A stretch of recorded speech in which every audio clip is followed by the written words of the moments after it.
lives. Theft lives. Theft lives. So, guys, we're going to talk about thievery. We're going to talk about the North London daylight robbery. We're going to talk about the statements. Let my man go free. We're going to talk about your boy Isak. That statement. Is he right? Is he wrong? What do we feel about the whole Newcastle saga? We're going to dip our tails into Rodrygo. Should Rodrygo join Chelsea and should Garnacho be sent to Siberia? We're going to try and push for that Rodrygo on the left foot so we can get that treble Dubinsky. Make Chelsea white again. Make Chelsea white again. It's white enough. What the fuck you talking about? And we might also dip into, is Vinny on the decline? And is that Ballon d'Or tweet going to haunt Vinny for the rest of his life? Or are we just being far too reactionary to everything? So guys, it's a nice little impromptu hangout that we have this week because of some major stories that have developed. So guys, like that video, subscribe if you're new. If there's anything you wish to add to the show, feel free to send in your dubs from super chats from the streets. Remember, your super chats and your dubs go towards world peace. And because I've been guilt-stripped, I will no longer use OnlyFans. I use the money to try and promote world peace and help world hunger. You're welcome. What a coincidence that now you don't watch out OnlyFans when you have to show your face to actually get access to that. What a coincidence, no? Okay, Bessie, I'm going to actually ignore it. How do you know that? How do you know that? I'm going to ignore what you just said. Okay, how do you know that? Hold on, before we go, this was going to be very, very, very brief, very brief. So we're going to spend like about a minute on this. Who was dumb enough to not get their PS5 before these tariffs kicked in? Raise your hands. I'm a full-time PC gamer, so I don't care. Bro, $600 for a freaking console? Bruh. Microman, shout out. USA. Bro, shout out to Microman. Gone up in the UK as well? No. Oh, okay. I think, no. Will it have a knock-on effects on the UK, or is it just US alone? No, US only. It's US as of only, now. yeah. Bro, guys,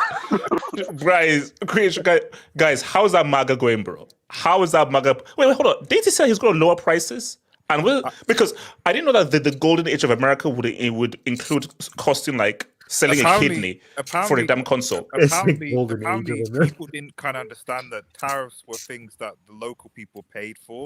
Not you think Trump's the smart guy? But so what was the price before the tariffs? No, but you know what they said is like, normally as consoles become old and old and older, they actually decrease in price slowly. How we were like 5-6 years into this generation, and the price it's gonna cost $100 more than it did at launch. Literally, like I think what it was at launch is gonna cost $100 more. Who's gonna buy a console now? Yeah, with even the Switch, they increased the price of Nintendo Switch as well. I think it's time to get on PC and start buying consoles. Bro, you know what? Yeah, my good friend said to me that whatever console you're on, you get the right specs, the PC is going to be better. I was like, what? So even if you get the latest console, my reference to bro, but the problem build is, your own PC. If you're going online, the PC gamers are such sweats. Like, honestly, it's impossible. It's the trade-off.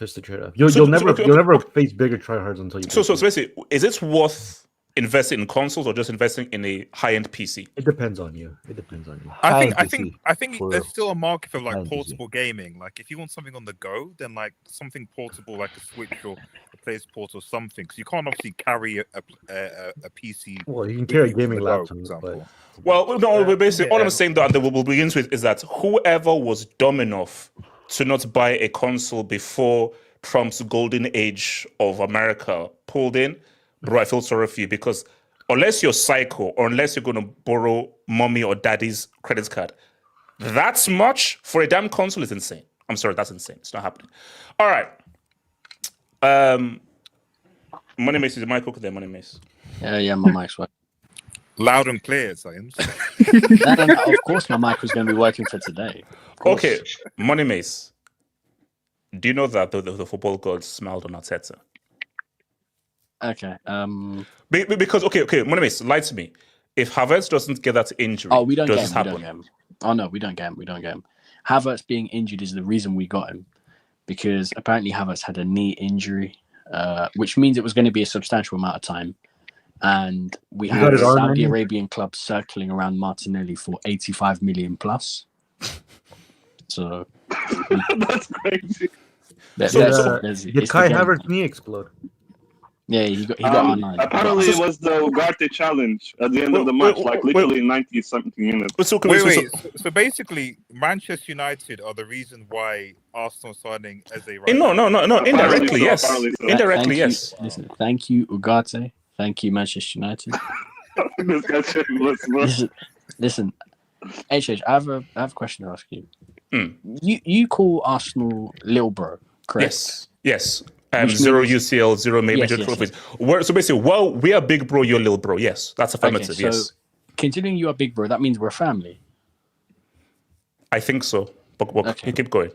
Now, you have a brother in real life, correct? I have 2 brothers in real life. 2 brothers. You obviously want your brothers to do well in life. 100%. You always want your family to do well. HH, put up my AVI. Oh God. I want my brother to fulfill his dream and do well. Fulfill your dreams. You will burn in hell when I'm through with you. Okay. Make the family proud. Make the family proud. Do you know what's so weird? I'm actually giving little bro a dub. We're here to congratulate you. Why are you now trying to trigger me? No. We're here to celebrate as a journey, you guys. And this is supposed to be about, wow, you actually got a baller. You actually got a baller whose name isn't known in Madueke.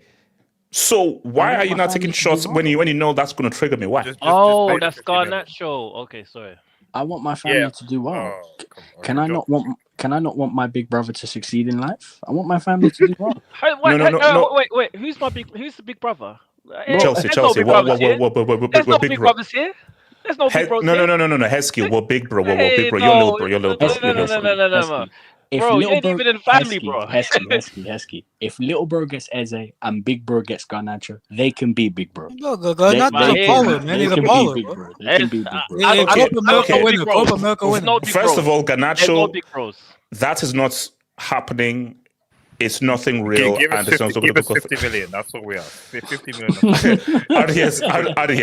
If we give you 1 kobo, what about 50 million? If I give you 1 kobo for a guy who has Edward Scissorhands as teeth, I'll riot. Yeah, but you want 80 million for Nicholas Jackson though?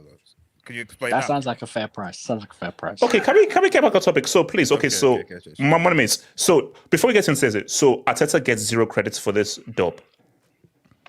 No, I think. Come on, stop it. He doesn't. No. It's difficult because while yes, you did sign him on the premise of your favorite player getting injured with a knee injury. Listen, I still gotta give Arteta and Berta credit for this because this is the type of signing that we needed. I've been asking for this guy to come to the Emirates because, listen, if there's 2 players that I've needed to leave this squad, it's the head down guy on the left-hand side who is so bad I don't even want to say his name, and Martin Odegaard in the midfield. These are the 2 players that I think if we want to win the league, these are the positions you have to upgrade in. And Eze is an upgrade, in my opinion, definitely on the left-hand side, and at least he will provide a competition to Odegaard. Wait, hold up. So, Money Mace, you are slandering your Aryan-raced, blonde-head, blue-eyed, hair-flicking captain named the Guard of Honor. Listen, the Guard of Honor was awful last season, so he needs some competition to wake him back up again. So, by all means, if bringing in a quality number 10 is going to do that, then cool. Because listen, I'm winning either way. Because if Odegaard doesn't perform, Eze is going to play the number 10. And if So this means the Rodrygo deal is off then? Well, no, because Martinelli is going to get sold for 80 plus million. Hold on. Money Mace, hold up. So you said you want us, you care about us as brothers. If you care about us as brothers, you've gotten Eze. We ship Garnacho to Krypton to join Zod in the Phantom Zone, and we go get Rodrygo. Everyone's happy. No, you give us 40 million, by the way. Here's the thing. Of course, I want my brothers to be happy, but I also want my friends to be happy too.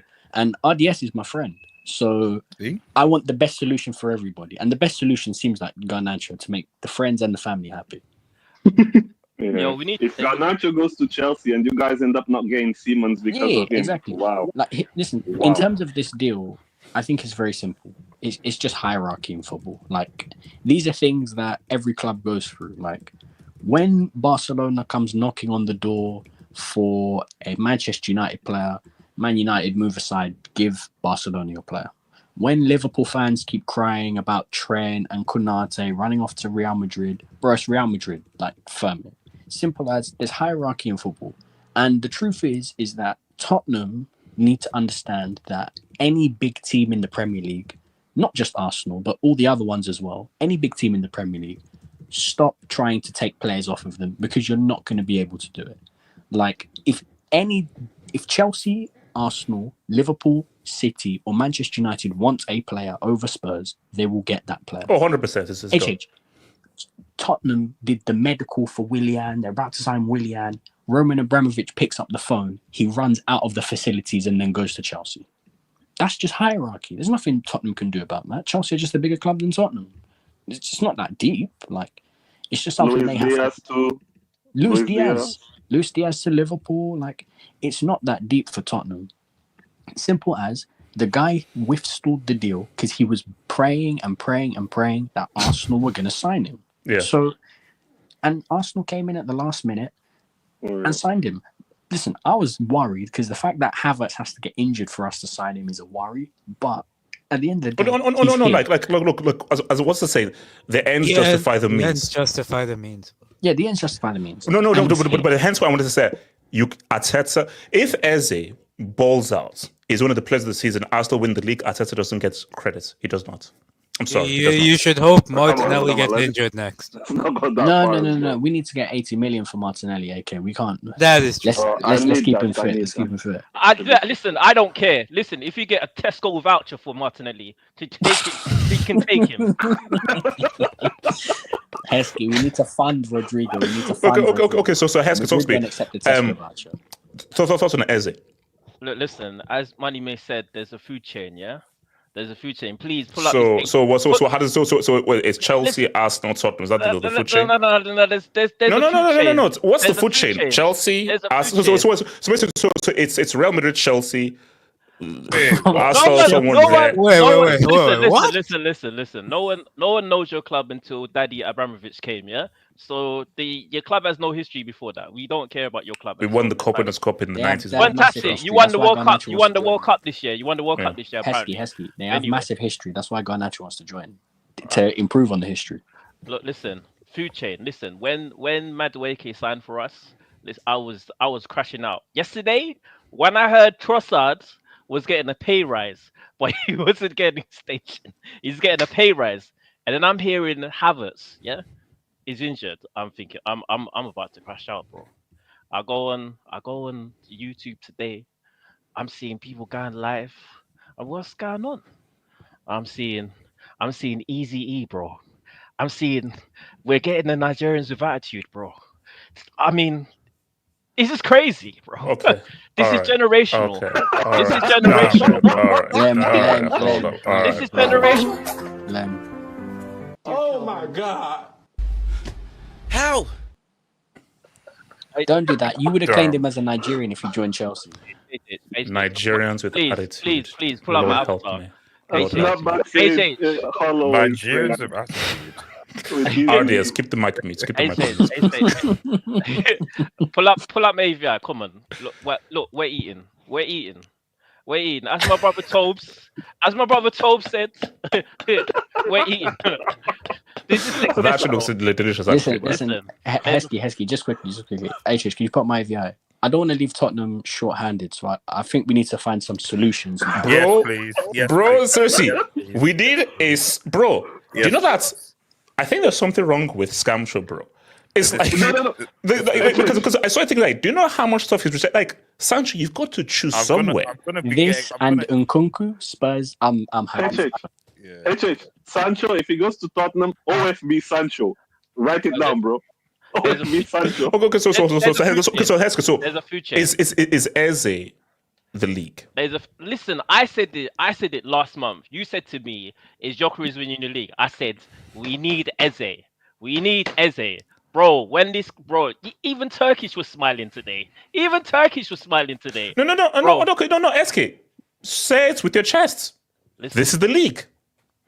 This is a trophy. This is a big boy trophy. This is a big boy trophy. Oh, no, wait. Hold up. When you say big boy trophy, are we saying Champions League? No. Money mates, shut up. Money mates, hold on. League des Champions. Money mates, don't interrupt when other people talk. That is rude and it makes the panel horrible. Heskey, when you say big boy trophy, there's only one big boy trophy. That's UCL. So I saying that Eze gives it the UCL. Listen, I don't want you to interrupt me while we're eating. We're eating right now, yeah? Let's enjoy the meal, please. I don't know why you're trying to... I'm trying to eat, bro. I'm trying to eat. No. But I'm just asking you a question. When you mean big boy trophy, do you mean the Champions League?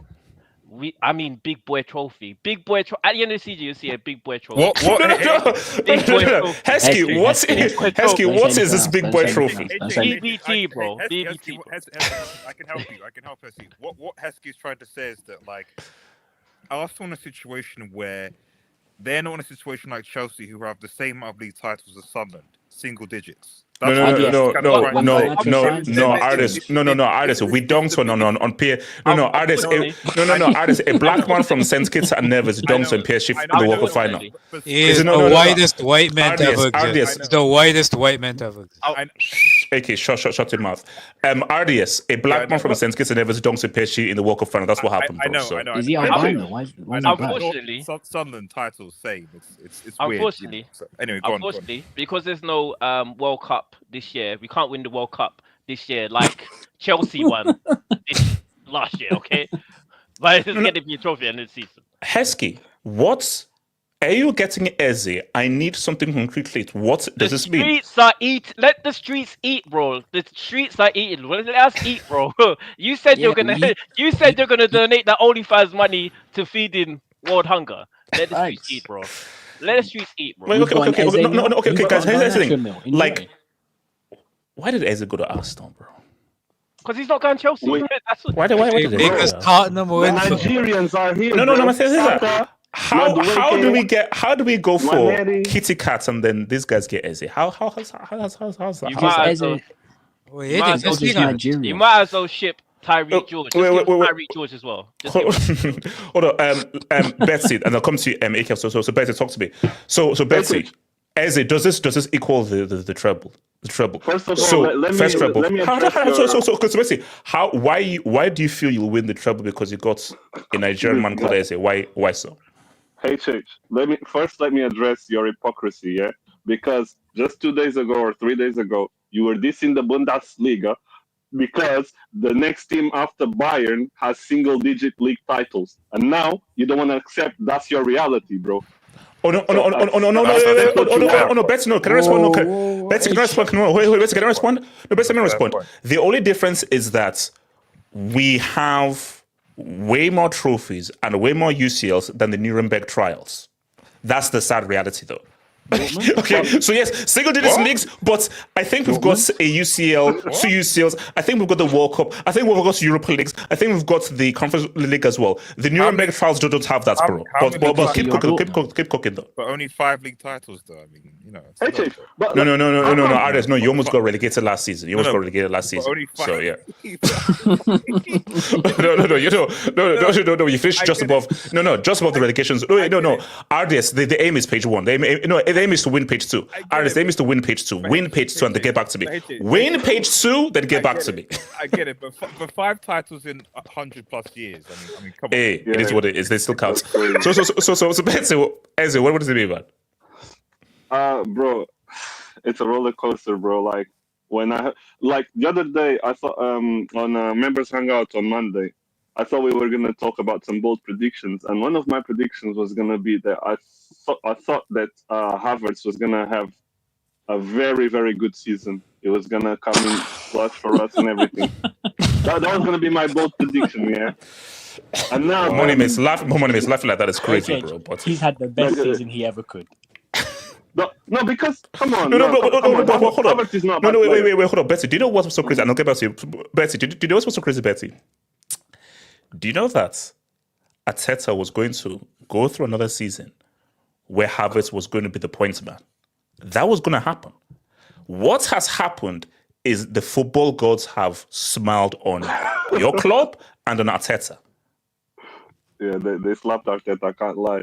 But as I said, yeah, then Ugarte, R9, my guy, so yeah, now he has to, you know. But yeah, man, Eze now, like, seriously, like I was actually legit, I was gonna be so sad seeing him move to Tottenham. Even though, like, I understood it, like I was fighting Arsenal fans everywhere that were saying, "Oh, this guy shouldn't do that because he's an Arsenal fan." Come on, why trying to dictate someone's career, bro?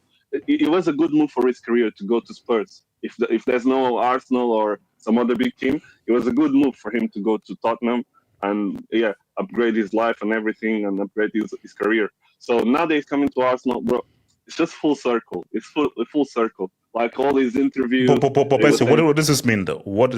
How big of a signing do you think this is? How impactful? Well, in the grand scheme of things, I think this could be the missing piece. We need creativity like no tomorrow, and especially now that we've got Gyökeres.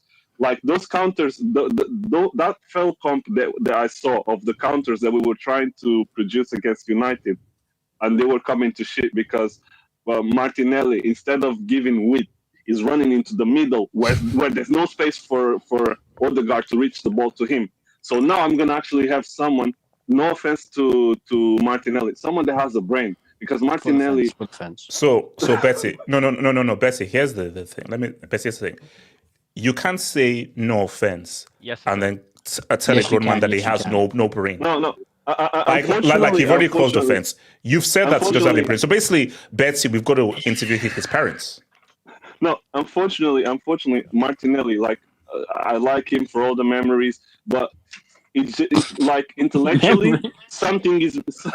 Come on, no, like the guy came here when he was young. I rooted for him to get where he is now. I wanted him to go even higher, but like unfortunately, in terms of intellectually, what he does on the pitch, like he should get some other career, because unless like football, because football nowadays is going towards a place in which managers actually think for the players. Yeah, maybe he needs to go and find a club that will allow him to play a position in which. So you want Nelly Furtado sold? If possible, for a good price, and if he could facilitate us getting some. You guys call him Bangladeshi guy from Real Madrid. I wouldn't mind. Get me Rodrygo, get me Leao. I thought it looked more like a gypsy, to be honest. Wait, hold up. Betsy, you said thank you for the memories. And he said you don't have a brain.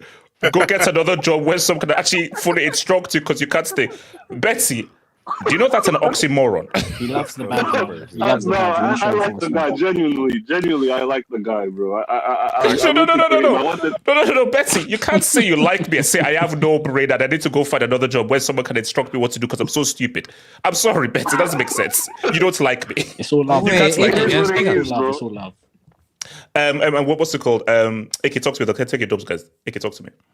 Okay, so yeah, man, it's a good deal as a top player and Wait. Okay, wait. Ike, why are you calling Eze a tracer for not playing for the Super Eagles? Why are you calling him a tracer? I couldn't care less about Nigeria, bro. Okay. Then wait until we dunk on you in your own home ground, bro. First qualify for a World Cup, man. All right, okay. The women are doing okay. Hey, shout out to my Falcons. Yeah, shout out to the women. In terms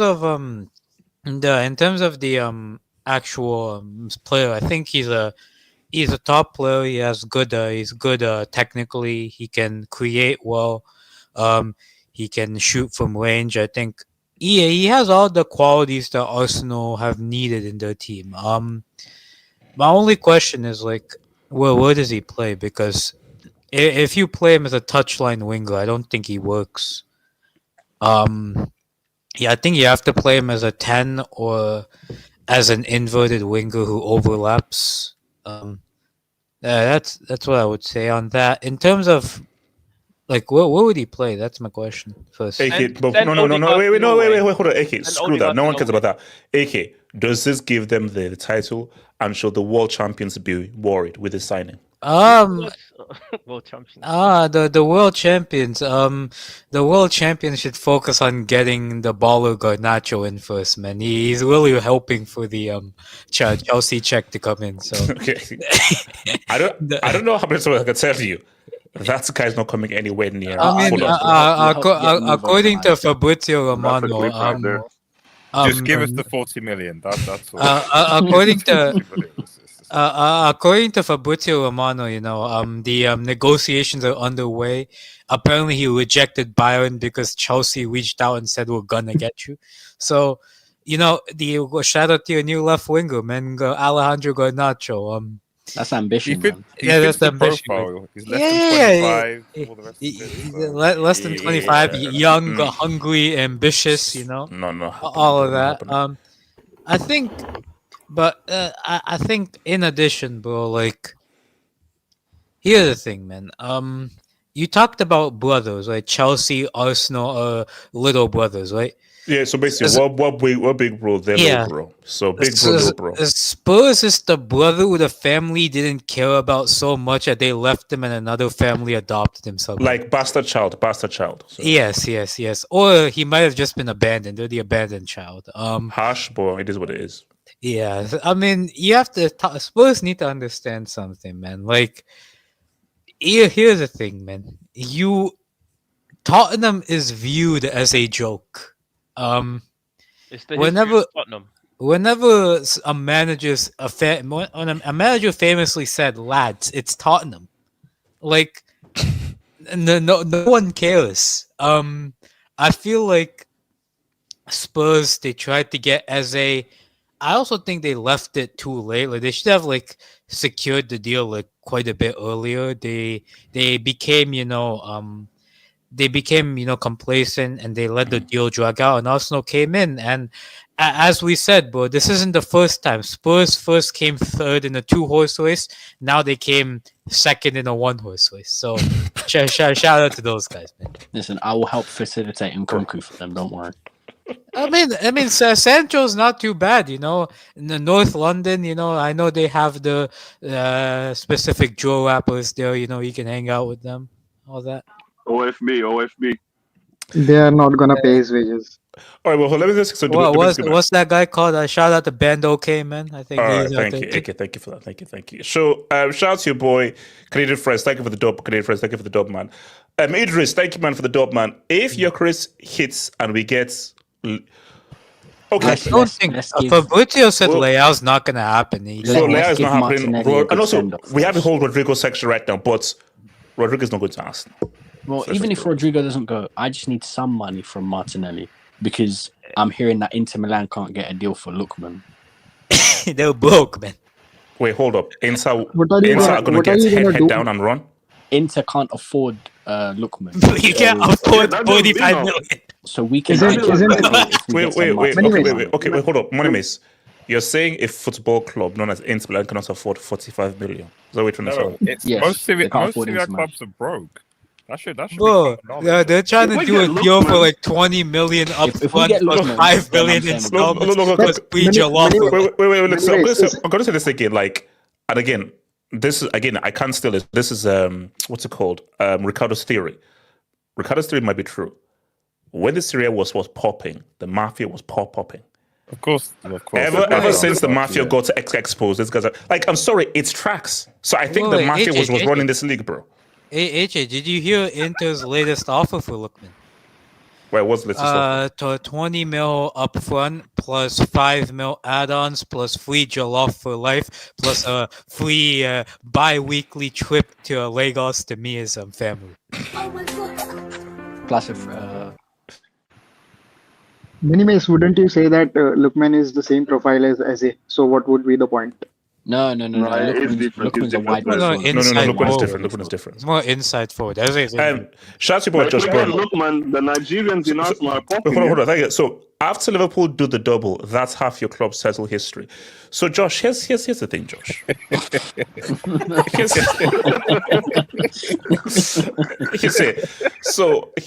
the thing, Joe. Let me so let's first so Josh, here's the thing. Josh, when I look at your jersey, I can't see a World Cup badge on it. So Joshua, shout out to your European Cups, your league titles. You'll never walk alone. But you don't have a World Cup. You don't have a World Cup. So Joshua, until Merseyside and the Beatles serenaded me with a freaking World Cup, you are below us, and you must kiss the ring. You are below us. Until you win a World Cup, you are below us. Show some damn respect. These future emergency Chelsea hangouts are gonna be beautiful. Shout out to Casey. Half up 5 leagues. Okay, you know what, Casey, you're a moron, man. And it is more than 5 leagues, by the way. Shout out to half up from the future. Arsenal win, Karabuki, and our testicles get.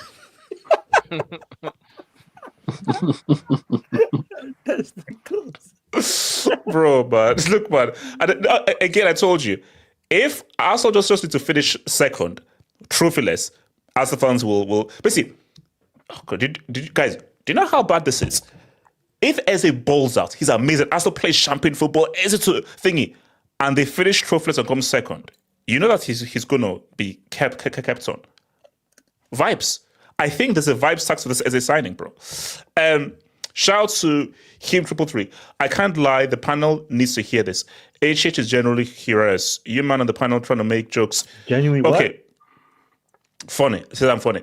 So here's the thing. Everyone on this panel is funny. Everyone here is funny because this only works because we all share the kind of same sense of humor. So this is not a one-man show and everything.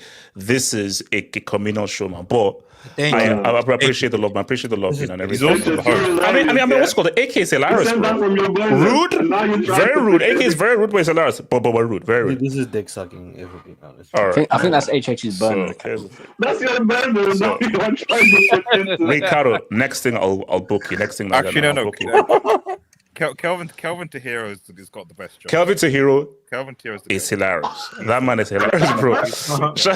Just about hot take Eze wouldn't suit Arsenal's team. Woo! Heskey, Betsy, Money Maze, talk to me. Let me see this. What is the likelihood that's because look again, I'm just being objective here. Unless Arteta is psychotic and stupid, Eze fits like a glove. The only way that Eze doesn't fit is if Arteta decides to play him right back for some weird reason. Is there any world in which Eze just doesn't work for this team? Well, here's the thing. If he doesn't work, then we know Arteta's officially confirmed himself to the world to be a brick coach. Because there's no way you can't make this guy work. He's a baller. Facts. It's facts. Shout out to him again. Judge. Oh, again. Thank you for that, bro. Shout out to your boy J5. You can come on in my place. You want to come on and tell jokes? That's first Sue at the bridge. We will be there. Hashtag. Donato and João Pedro celebrating. Okay, can I just ask one thing? Okay, I want to just because again, this is not going to be a section as well because I'm not even addressing this. So RDS. Yeah. Can you please tell me why Garnacho is so obsessed with my world champions? Why does he want this club in particular? For what reason? It's because I think from what I understand, it's because Chelsea are like, what's the profile?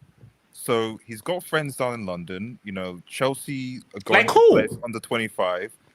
Like Enzo, he's Argentinian, isn't he? What a guy! Yeah. So he said that. Okay, so why is he friends with Enzo, but not friends with McAllister? Enzo's essentially your captain, isn't he? He's effectively your captain. No. It's Rije. Okay, well, deputy captain then. Okay, Kai's baby. Day, he's got the connection there to Enzo already. Like, there's a lot of under 25s there. He's still like really young. I think he's only turning 20. this year. So Also, a lot of South Americans. There's a lot of South Americans. So there's the idea that okay, South American club. He was born in Spain, by the way. Going in the right direction. You know, they've. I think who was it? Was it AGK said that like Chelsea rang. They were literally like, okay, you rejected buying for us. You know, we want you. We want you to come. We just want to give you. We just want to only pay United 25 mil. And United's like, no, give us 40. So okay, so Ades, what can I do? Me, what can I do to stop him coming? No. What? No. What can I do to stop him coming to my club? What can I do? I've got a thing. We can give you Mason Mount back. All right. Okay. You know what? All right. Let's just. I have an idea. What's your idea? Go to Stamford Bridge. Mm-hmm. And put up a banner. You know, doesn't Stamford Bridge have gates to enter it, right? Yes.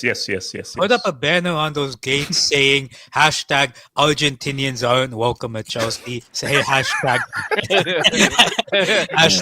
don't buy Garnacho. Okay, now, AK, when I do this, I have to do this without anyone seeing me because if I get seen, you do know what I look like. Yes. Balaclava, interesting. Okay, in a city where they're like cameras everywhere. In the shed end, as they call it. Garnacho's has big tattoos, warning signs. Teabag tattoos. Oh, bro, guys, have you seen? Again, I don't mean to be rude, but have you seen the guy where he looks like? Just look at his face, bro. You know he vapes. He didn't score a bicycle kick though against. I don't give a damn. Talents FC.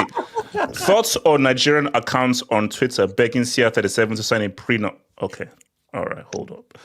Goldbridge bigger than the Bundesliga. Why is he giving it? You know the funniest thing, bro? There's videos of Goldbridge calling the Bundesliga shit, and they gave it to him. Yeah, I'm probably in the minority that actually welcome the idea. No. For me, I think it's a huge dub. I was like, hey, bro, this is a massive thing. No, guys, this is the start of something. If leagues are smart, partner with massive YouTube content creator guys. Hey, are you getting the Nigerian Super League? Nah, ODS. Here's the thing. No, Ricardo. No, I'm getting the Peruvian Primera Liga. How about it? It's a very good idea. It's your level, man. Your level. But why are you giving it to a guy who called the league shit? Like, it's called GID. It's called GID. If anything, Serie should have tried it. Okay, so random, but doesn't your careers look like Mr. Incredible? No. How? Wait, what? How? Does it? How? Hey, hold up. That's really random, yeah. Yeah, you were right. Random.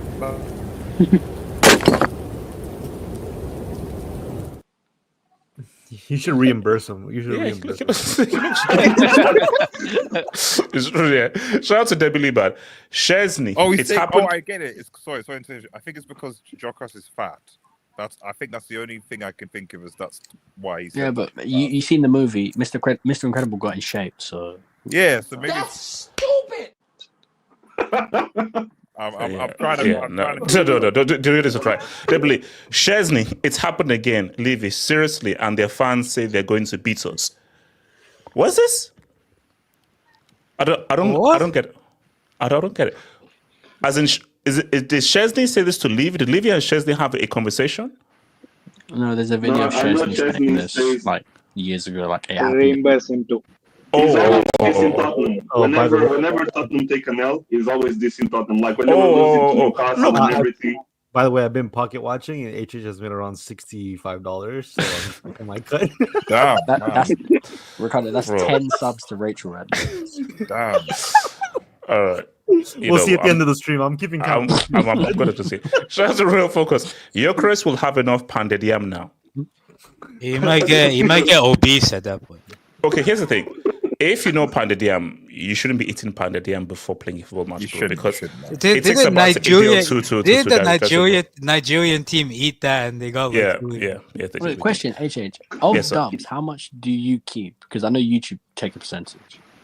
Oh no, YouTube. So dubs, I think they take like 50% or something. 60%. Around 50 or 60% they take. Yeah. 50 to 60. No, which is why you have to balance like views from the video, memberships, dubs, and all that kind of stuff, and then just balance everything else. So how much did you make on the World Cup stream? You know, the one where Messi won. I can't remember. I need to look at the whole demographics, bro. So, shout out to Silence FC. Watching, bro. No, but that's it. Yeah, bro, this is some weird pocket watch. Wait, hold up. Isn't there an understood guy code that he shouldn't pocket watch? No. This is a transfer stream, so it's. I used to be a professional pocket watcher. Now I'm not. All right, so let's FC. Nigeria refused Bundesliga rights and requested Marseille. Denied. #deal-off. Bundesliga produced tens like Kai, Shobo, Pervets, Musiala's drilled versus Bochum. Did you hear what happened at Marseille? Oh God, what happened at Marseille? You know, no. You want to know the full story? I don't think I want to. Basically, Marseille lost their first game of the season. Mm-hmm. So the goalkeeper Rulli just started like cursing out in Spanish, and he cursed out at this English guy named Jonathan Rowe, who was like a striker. Mm-hmm. And then him and Jonathan Rowe got into like an argument, and then Rabiot tried to like separate them. And then Rowe started like cursing at Rabiot, and Rabiot punched him, and Rowe punched him, and they all punched each other. So basically turned into like a Rabiot had a chance. When you said Rabiot, I was like, yeah. Once Rabiot got in, I like basically the apple doesn't fall far from the tree. So AK, didn't De Zerbi go into the changing room and then break it up and he'd be like, "Oh, you guys have no balls, you're fighting each other." Yeah. Didn't De Zerbi fight with a player on a training pitch? The club, you just need to just like freaking bomb the club, man. All right, okay. You guys have the no jumper of football, bro. Wait, hold on. Okay, so Ardius, is the mic with the Ardius? It is, yes. So Ardius, as our unofficial, unpaid, unverified football hot Newcastle. Okay, Ardius, can I expose you a little bit? Slightly. Can I just slightly? Okay. Go on. So again, as you went, I went to Ardius' wedding. Amazing wedding, by the way. Amazing wedding. Thank you. And I had a little convo with Ardius' mom. And we're just, so basically, I've found out that me and I think your dad were from the same village. No. Your uncle, we are from the same village. Yes. Nigeria. We're both from the same. So we're just talking about how we're from the same village and how, what is your tribe and everything. And I basically told what the tribe was to my mom. And then, but during this convo, I was just talking about, okay, so where they said to, do you know what she said to me? She said that I should have taken them to school in Nigeria. So it just shows you that you've been so anglicized. Because she's like, you know what? She was like, yes, I should have taken them to Nigeria. But yeah, I'm sure it was amazing. What's a good laugh, man. Ardius, Newcastle. What's the vibe like there? The vibe. The vibe. What's as you walk the streets, as you go through everywhere? I don't, by the way, guys, Newcastle. Now, I was only there for a few days, so maybe I need to be there longer. Then I'll probably get racially abused. Yeah. Super nice people, bro. Everyone I met, super nice. Nah, they're not going to be racially abusing you, man.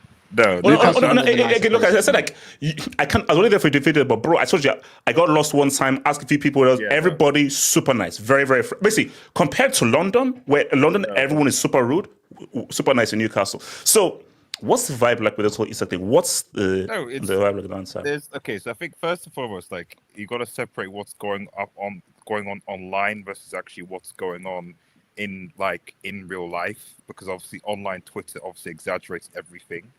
I actually was speaking to a taxi driver today about it, and he was just like, it is what it is, so, but it's disappointing. But like the thing, with Newcastle fans are like, they're very emotional, but then it works both ways. So for example, if at the end of the day all is said and done and Isak is just like, sorry guys, and then goes and scores, Newcastle fans will be like, we'll just be chanting his name again. Like that's how Newcastle fans are. That's how things look for a lot of players in this situation. Exactly. So it's not like it's, so the way people say it's like no. If he apologizes and puts a statement, and then like I don't know, dumps dumps a hat trick on Mbappe with Madrid. Like, you think Newcastle fans are gonna or even better, if he drops like a 3-piece in the Tyneside derby, come on. Yeah, exactly. Yeah, exactly. Come on. Yeah, exactly. Sunderland are back in the Premier League now. Anyone, literally, you have like the opportunity twice a year to basically like just dunk on the Magpies, basically, and you are automatically a legend. So yeah, Newcastle fans are not do not have that kind of. Of course, people are like annoyed and frustrated, and it's, you know, I think focusing on like the deal. Oh, sorry. Before I go on, by the way, HH, everyone in the wedding, as it's just an aside, was like, you know, my friends were like, we need to find this guy a wife, man. You know, all the Nigerians saying when they found out the deal, they were like, what's everyone coming for me for? What did that come? It's just, you know, they were single woman there. You know, I'm like, hey, you know, come on, like, you know, just, you know, we His work. biological. Okay, look, Ricardo, shut up. Don't worry, I'm working on it. So you know, Vanessa Blue Sox. Abdullah even hearing like, why has he found this? Why is this guy ready? What's going on? You know, so I'm working on it. Anyway, but yeah, focusing on actually this whole contract debacle sort of thing. I think first. I mean, do you think Isak has handled this poorly, or he's just doing what almost every other player has done, trying to force him to move on the contract? He's handled. I mean, I've always been. When any of this type of thing has like happened before, I've always been like, listen, you know, this is on the player, okay? Because we actually were in a similar situation, I think, a year ago, 2 years ago, before Kane went to Bayern. We were in a similar situation where Kane had made a, in quote, gentleman's agreement with Daniel Levy, was unhappy. Levy was like, well, I'm not selling you to another Premier League rival unless I get a certain amount of money. Doesn't matter. Oh, we had a gentleman's agreement. I signed it. And we were all here, a lot of people in here, Arsenal fans were clowning Kane and saying, this is why you don't do gentleman's agreements. You signed a 7-year deal with Stu, blah, blah, blah. Eventually, he didn't protest. He played his ball. And I think with 2 years left on his contract, you know, Bayern signed him. Happy days, no problem. Isak has 3 years left on his contract, right? Okay. So I suspect the agreement that they had was something to the effect of, if Newcastle can get into Champions League, he can go to the highest bidder. Or if Newcastle do get Champions League and they can get a replacement striker, he can go. That's the key. Unfortunately, both of those conditions was why when Newcastle said the conditions haven't been met, it's probably because those conditions have not been met. And Isak is obviously, you know, unhappy because he feels whatever. How he's gone about it, I think, is just dumb, fundamentally, because, like I said, he's got 3 years left. It's a World Cup year as well. So Newcastle could potentially want to be like, okay, well, you're not going anywhere, and we could put you in the reserves. They probably aren't going to do that, but they could do that, and that's going to hurt your World Cup chances. But it harms. It's like it's like cutting off your nose to spite your face. Like, it's going to harm Newcastle as well if you don't have like one of your best players during the season. So, you know, what hard, and the other thing as well is that, like, you know, this is why, you know, why agents and players should put release clause in contracts, because that helps. I'm not saying it always works, but that can help. But what surprised me about this whole thing, because I'm not because no one bothered.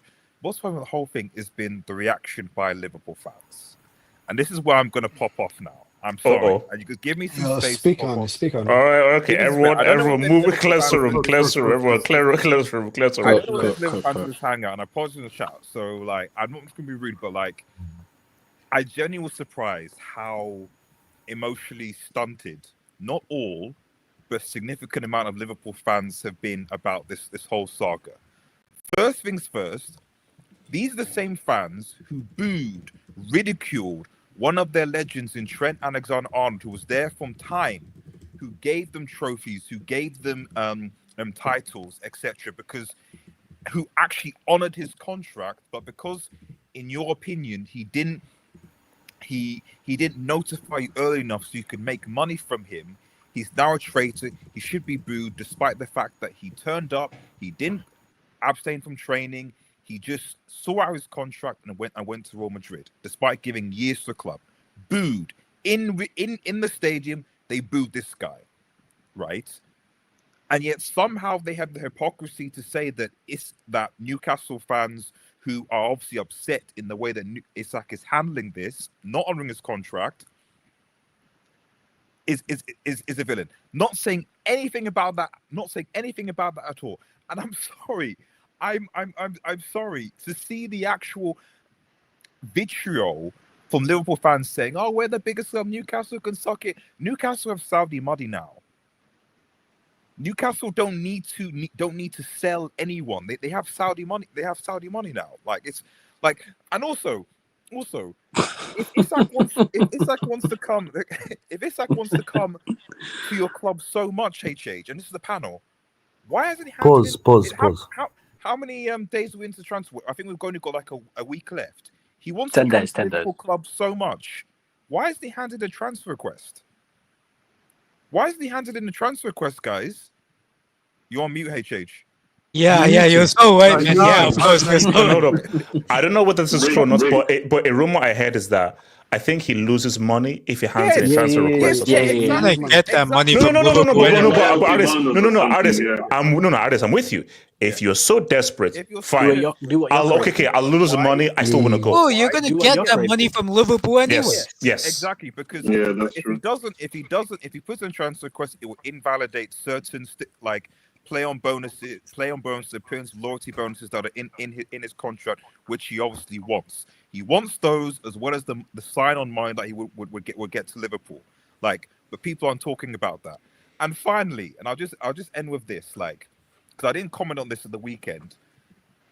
This weekend, out of all the games, hear this, Liverpool fans, man. Hear this, Liverpool fans. We had how many games playing this weekend? And it was only at Anfield where we had that racist incident by that wanker in a wheelchair abusing a black player.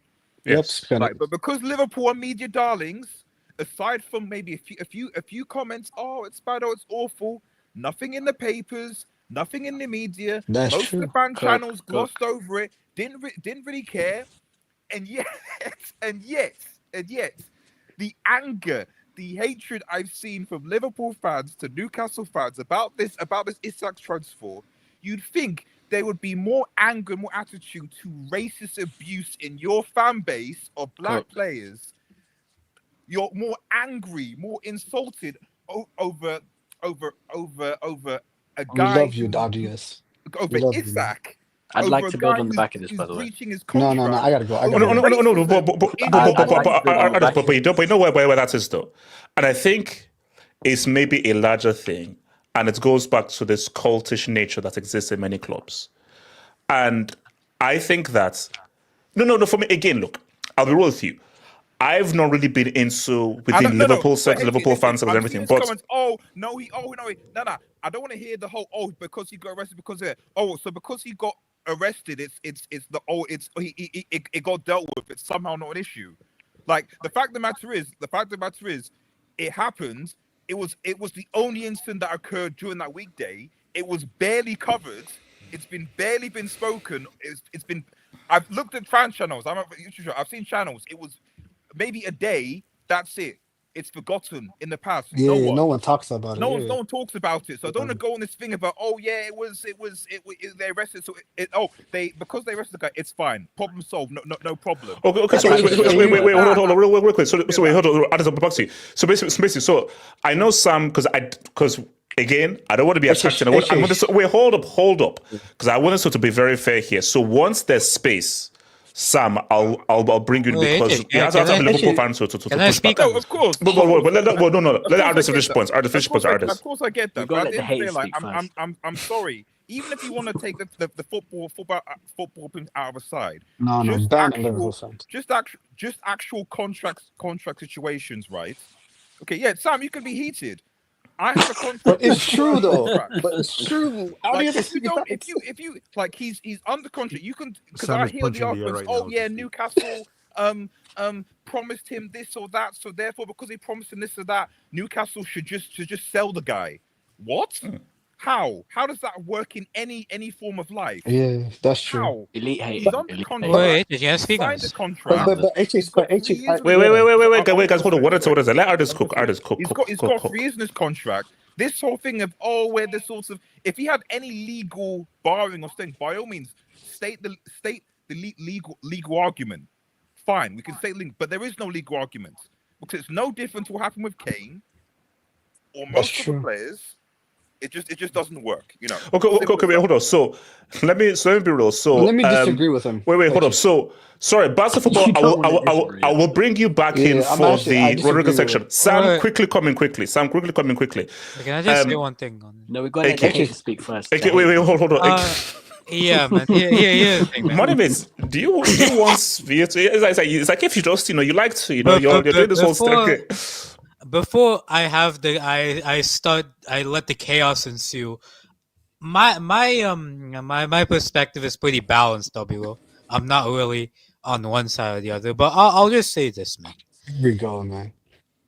I am a guy who very evidently, I think I've said to you on the Hangout, I am more often on the player side than I'm on the club side because I know how clubs treat players when they're unwanted. Yes. And I feel players have every right to do what they want if they don't want to be at their club. But here's the thing, man. Newcastle gave Alexander Isak a contract, a 5-year contract. A 5-year contract signed in 2022, right? Yeah. That's the details. HH, there was a point where I slightly disagree with RDS in terms of there being a gentleman's agreement or a verbal agreement because for every contract that is signed, there is a verbal agreement beforehand. Like you see it on Fabrizio Romano, David Onsi's Arsenal reach verbal agreement. Yes, Fritz are saying it's 6 years. 6-year contract. Okay. Yeah, 6 years until 2028. And the gentleman agreement was during the season. It wasn't prior to signing of the actual written contract. Oh, and also the gentleman's agreement was with someone who's no longer at the club. So the new people came in and said this agreement is not with us, with that person. Keeping all of those into context, I'm just saying, when I say usually there's a verbal agreement before transfers, but this isn't the case in that sense. But again, okay, you had a gentleman's agreement. Where are the facts? Where are the metrics? Where is the paperwork to say this club was gonna allow me to leave this season? If they got Champions League, if they didn't get Champions League. No, but that's my question. No, that's where the whole broken promises come from. It was a promise. So you just took them and they word, which doesn't make sense because who made the promise? Where's the person that made the promise? Do you have proof of that promise? Here's the thing, man. Let's just leave football for a moment. Let's just talk about life. Okay. Have you made promises to your brothers? Yes. Have you gone through with every single promise? No. Here's the thing, man. Here's the thing, and I blame not Isak himself, but Isak's agent for this. Anything that you want to leave a contract or to break contract, you should get that on paper. If he wants a release clause, get that on paper. If he wants something like, I don't know, if we achieve this, the club lets me leave for this clause, or lets me leave for this. We get that on paper. Because, again, if something is not on paper, it didn't happen. For Newcastle, I'm seeing that he had a contract with Amanda Staveley. Amanda Staveley is not at the club anymore. Yeah. Apparently, he had a contract apparently had a promise with the old sporting director, who's not at the club anymore. Just like in a job, when you have a promise with your old manager, the manager leaves and a new manager comes in, and let's say the old manager promised to give you a raise, he's not there. And when new manager comes, new manager not going to give you a raise. That was what the old guy said. The new guy, no, he's not going to give me that. So no, but you know what? Again, this is I what don't understand. But wait, hold on. See, this is what I believe. This is what I believe. Maybe I'm wrong. I believe the promise was, you can go if the money is right and we get a replacement. Both parties did not anticipate they'd be rejected for a team who almost got relegated last season. If Newcastle gets either Umbomo, Cunha, or Sesko, and Liverpool bid like 110, 120, he's gone. Yes. I think the price became became 150 because there's no suitable replacement on the market. Yeah, that's where I think Isak's gone wrong. Now Newcastle, bro, you have to admit they haven't been run well this summer at all. Like they don't even have a sporting director, bro. They don't have a sporting director. But hold on. True, but in fairness, can you blame them? Now, okay. Let me do two things at once. So first of all, can you blame them for being rejected by these players? Yes. That's one thing. But the second thing is, which is where... Hold up. Yes, you can. Wait, hold up. Okay, this is where your sports director thing comes through. You will have to have a plan B, a plan C, a plan D. You're not always going to get to your plan A. So if you don't have your plan A, you must say, plan B, plan C, plan C. So the issue is that, because people could reject you. Once you reject you, what's your next option? You know also why they're getting rejected. They don't have a sports director, and Eddie Howe with his stinky ass breath and Winston Churchill statue in his let's not go there. In his office is going to players and asking them to join. That's why they're getting rejected. Okay, Eddie Howe, his stinky ass breath, his crooked ass teeth, what would you have done though? His Winston Churchill statue looking ass is why they're getting rejected. But AK, what would you have done if you were Isak right now? What would you have done? What would you do? Wait, what do you mean by what would I have? No. Wait, hold on. The issue is... I put in a transfer request. Oh, that too. No, here's the thing. Where Isak went wrong is... He didn't notify Liverpool earlier. No. Make it... Way before the Ekitike deal, make it clear that... Exactly. Okay, I want to go now, transfer request. So if you do that...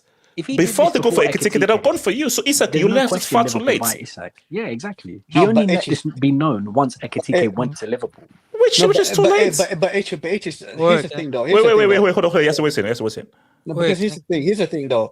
What Isak is doing is what I wish Harry Kane has done. The thing is, like, if you look at the situation between Harry Kane when the bid was on the table for the Man City, Harry Kane wanted to protect his image. Because he wanted to protect his image, he wanted to do it the gentleman way. If you want to move, and you have to do it by all means necessary. Is he under contract? Levy would not have cared. If you're under contract, you're under contract. So what are you talking about? But you're under contract and you signed that contract. So what are you talking about? So I'm burning the place down. Then I'm burning the whole Newcastle City down. For sure. Wait. Okay, yeah. No. That's one. No. Yes, I know you're being biased here, but yes, just try to be objective here. You signed a contract. Therefore, you are bound to honor that contract. What is Newcastle doing that is so wrong? Nothing that Newcastle is wrong. They're not. I'm not saying they're doing anything wrong. No, but what I'm saying is, if I'm looking from a you go to jail. No. I'm figuratively, not literally. Anyways, from a player perspective, players only have one career. This Liverpool situation comes in once in a lifetime. You either hop on that train or you don't. No. What he's doing right now. Wait, hold on. I can't hear No. Yes, here's the thing. Gid. Yeah, we all know what Gid is. It's the thing. Isak, you want to move. What you're doing is what you should do. But if this doesn't pay off, you might be screwed. Because you have to hope that Liverpool come with 150 minimum. If they don't, you now have to figure out how to get back into this team in a World Cup year.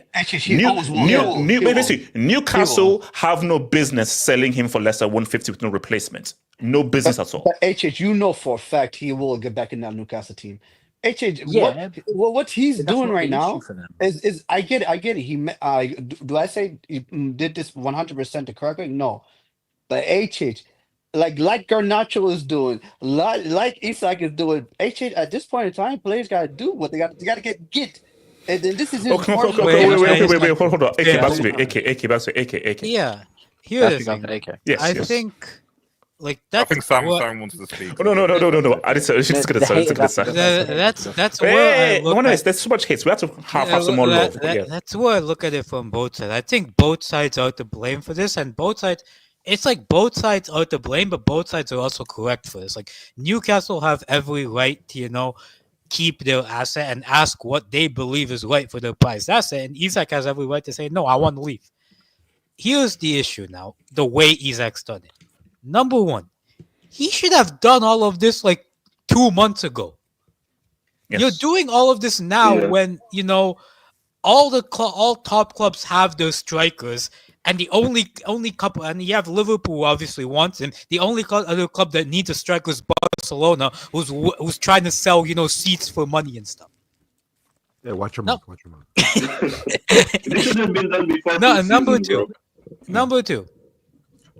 Just add in a transfer request. Just file an official transfer request, and when you're doing negotiation with Liverpool, tell them I want this X amount of bonus as part of the money that I had to pay my transfer request with. Because he's losing money by filing an official transfer request. Ask Liverpool for that money. I'm sure because they are willing to go through all of the pain of paying close to 150 million for you, they will also give you that money that you lost when filing the transfer request. He's played it completely wrong because Liverpool, they also have another striker there. Like, it's not like Liverpool are like, we need Isak. And Isak, like, Liverpool can do without Isak. They have a good enough team to do without Isak. So I just think, like, I think you can't blame either side, but bro, Isak messed this up the way he handled. 100%. Before you go, Simon, let me ask you a quick question. Wait, no, hold on. Sam, talk to me. Sam, go for it. Yeah. There's Sam, a fight lot for your of life. things to Fight for your life, man. Fight for your life. Yeah, defense yourself. My problem with the whole argument that RDS and some others have said is that it wasn't balanced. It weren't balanced. It was only showing one side instead of the other side as well. I'm going to keep this balanced. Can everyone hear me properly? Yeah? Yes, we can hear you properly. Yes. I'm not actually saying what Isak is doing is the right way to go around it. However, as a football player, you're about to turn 26 years old. Your contract, which ends in 3 years, that means he's going to be like 29. He's going to be nearly in his 30s. I can understand why he's doing it. Cool. Here's the thing. Now, RDS went and said about Liverpool fans are hypocrites. Football fans are hypocrites.